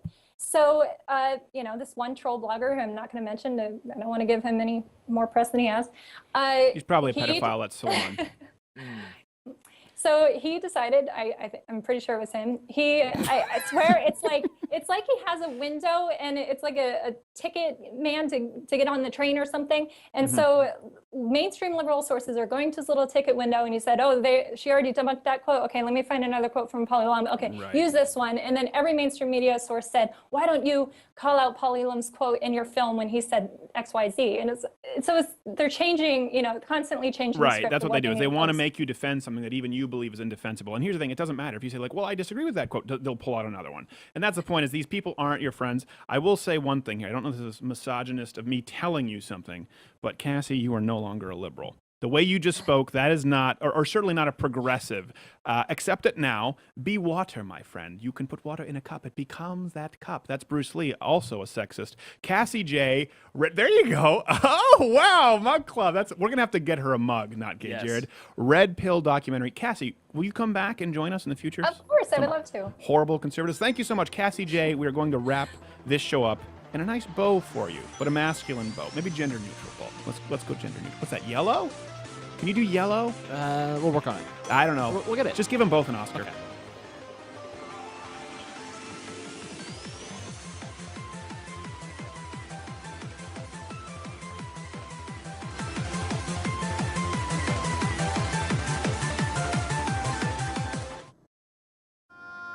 Oh, I was wrong all this time, Rudolph.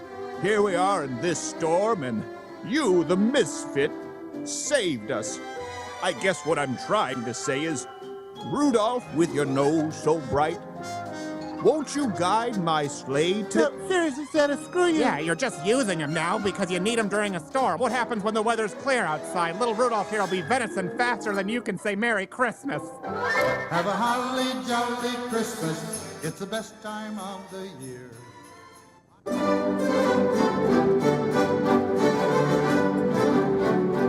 I'm up here, you big horse's ass. Ha-ha! What are you talking about? I'll do it. I'll jump. Okay, well, hold on. Just calm down. Okay, we love you. It's Christmas. I don't believe you. All right, okay, hold on a second. Do you believe in Christmas? Obviously. Do you believe in Santa? Yes. Okay, and do you believe in the Mug Club that people can join for $99 annually or $69 annually if they're students, vets, or active military, gaining access to all of CRTV as well as daily Crowder programming? Well, of course, that's why I'm here. Okay, well now I'm asking you to believe in me. Just come on down, we'll talk about this. Everyone wants to be together for Christmas. I could come down. Or I could choose freedom! Ah, the sweet release of death! Ah!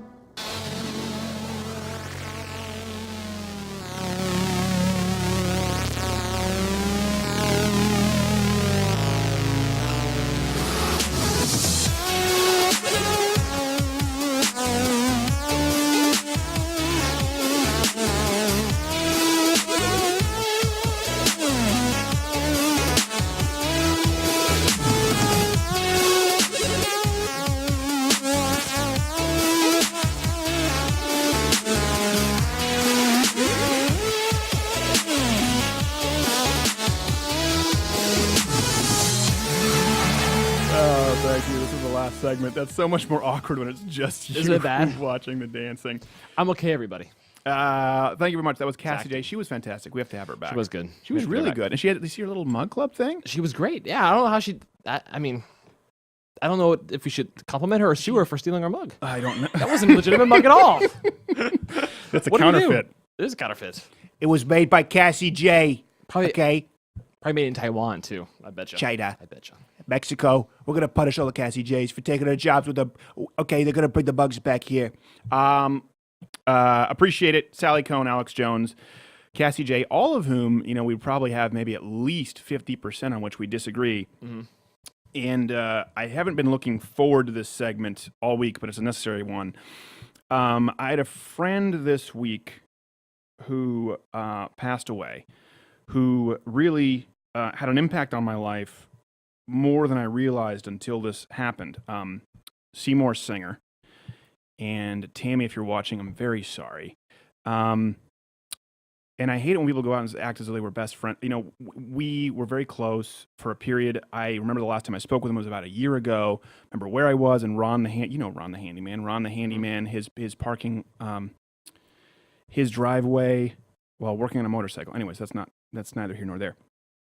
This was a time in my life. I was 19 years old in Los Angeles. And I don't want to oversell this. It wasn't like I was destitute. I always had parents. They were in Texas or Montreal, depending on the year. I could have always gone back home, but I did decide to go out and do things on my own. I was in Los Angeles. I had an 82 Datsun. I've talked about this. And I didn't have a place to stay for a while. I was couch surfing. I slept a few nights in my car. It wasn't like Jewel. I didn't live out of my car with my mom, but I slept a few nights in my car. I remember my dad calling our church from Texas, had a network out there of people. And he was saying, hey, you know, my son needs a place to stay. Could you guys just help him for a little bit? He just needs to bridge a gap.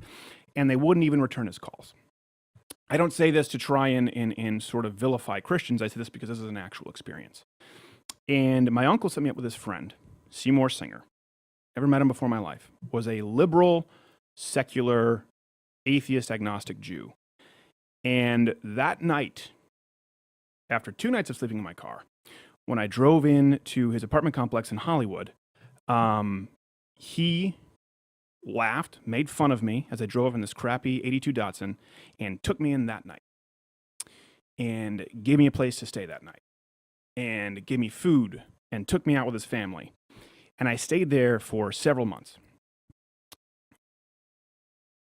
And it's funny, he always called me, he was a crass man. He always called me, you know, like, oh, you silly Gentile prick, or something like that. Sorry. And I used to call him Big League Jew. That was the term I had. And why does that matter? It matters because we were people who agreed on virtually nothing. And we basically lived together. They could tell you an incident that occurred with pumpkin beer and Ambien, which became legendary in the household. It taught me a couple of things. First off, it taught me that just because someone puts on a team jersey or a label, this was a guy who you would anticipate wouldn't think that way or treat people that way. But unlike some of the people who we thought who could be Christians, this guy showed me how to treat people in a way that I even said, because of Seymour, I spoke with my parents. We took in someone later on who was a friend of mine, a part of a car wreck. I said, we're never going to be the people who turn somebody away. We can't. And that's how my household's going to change. And that is entirely because of Seymour. And the reason we've had people who disagree with us, for example, tonight, Sally Kohn, you've heard me talk about this so many times. Don't question their motive. Don't question somebody's motive. Argue the ideas. Why? Because I spent months under a roof with a man, a family, who didn't agree with me on anything politically. But I owed my home to them. I owed the fact that I was eating to them at that point when I was out there in Los Angeles. And never could I question a guy like him. I couldn't question his heart. I think he was, even on abortion, even on issues that I think are moral imperatives, he was wrong on virtually all of them. And I will tell you this, I think that my ideas are better. I still do. And I think they would have improved his life, both his life professionally, personally, as a father, as a husband, as a worker. I really do. I think the way I see the world would be a more productive, healthy way for him to view the world. But I can't say that he didn't care about the world. I can't say that somehow I was better than him in the way I was trying to help the world. You can be right and be an ass, and you can be wrong and still be someone who's trying to do the right thing. And it really, when this happened, it impacted me in a way that I didn't realize, that a big part of who I am and a big part of what this show is, that you hear when you see the way we interact with a Sally Kohn, when you see the way we interact with a Christopher Titus or whoever it is, and you see the difference between, I obviously love the guy. I think we posted the Tucker Carlsons of the world, the people who set out to destroy people of voices of opposition. And I'd like to think that we try to do some convincing. I'd like to think that the reason a huge bulk of our audience is liberal or don't agree with me is because I treat these conversations the way I would in Seymour's apartment on his couch. To give you an idea as to what a sweet guy he was, I remember he had an entire apartment complex. This is where we lived in Hollywood. There was 4 apartments, and 3 of them were entirely finished. And when I first went over, they put me in the one that was being renovated. And I had an inflatable mattress, which they gave me. And I turned to him at one point. I think, I just kind of bother my allergies. It's a little dusty up there where the floors aren't done. Do you think I could stay in one of the apartments that's finished? And he said, oh, yeah, sure. And he came back later. He said, I'm so sorry that I didn't. He felt bad. He'd given me a place to stay when no one else would. And he felt bad that he didn't do enough. And I'm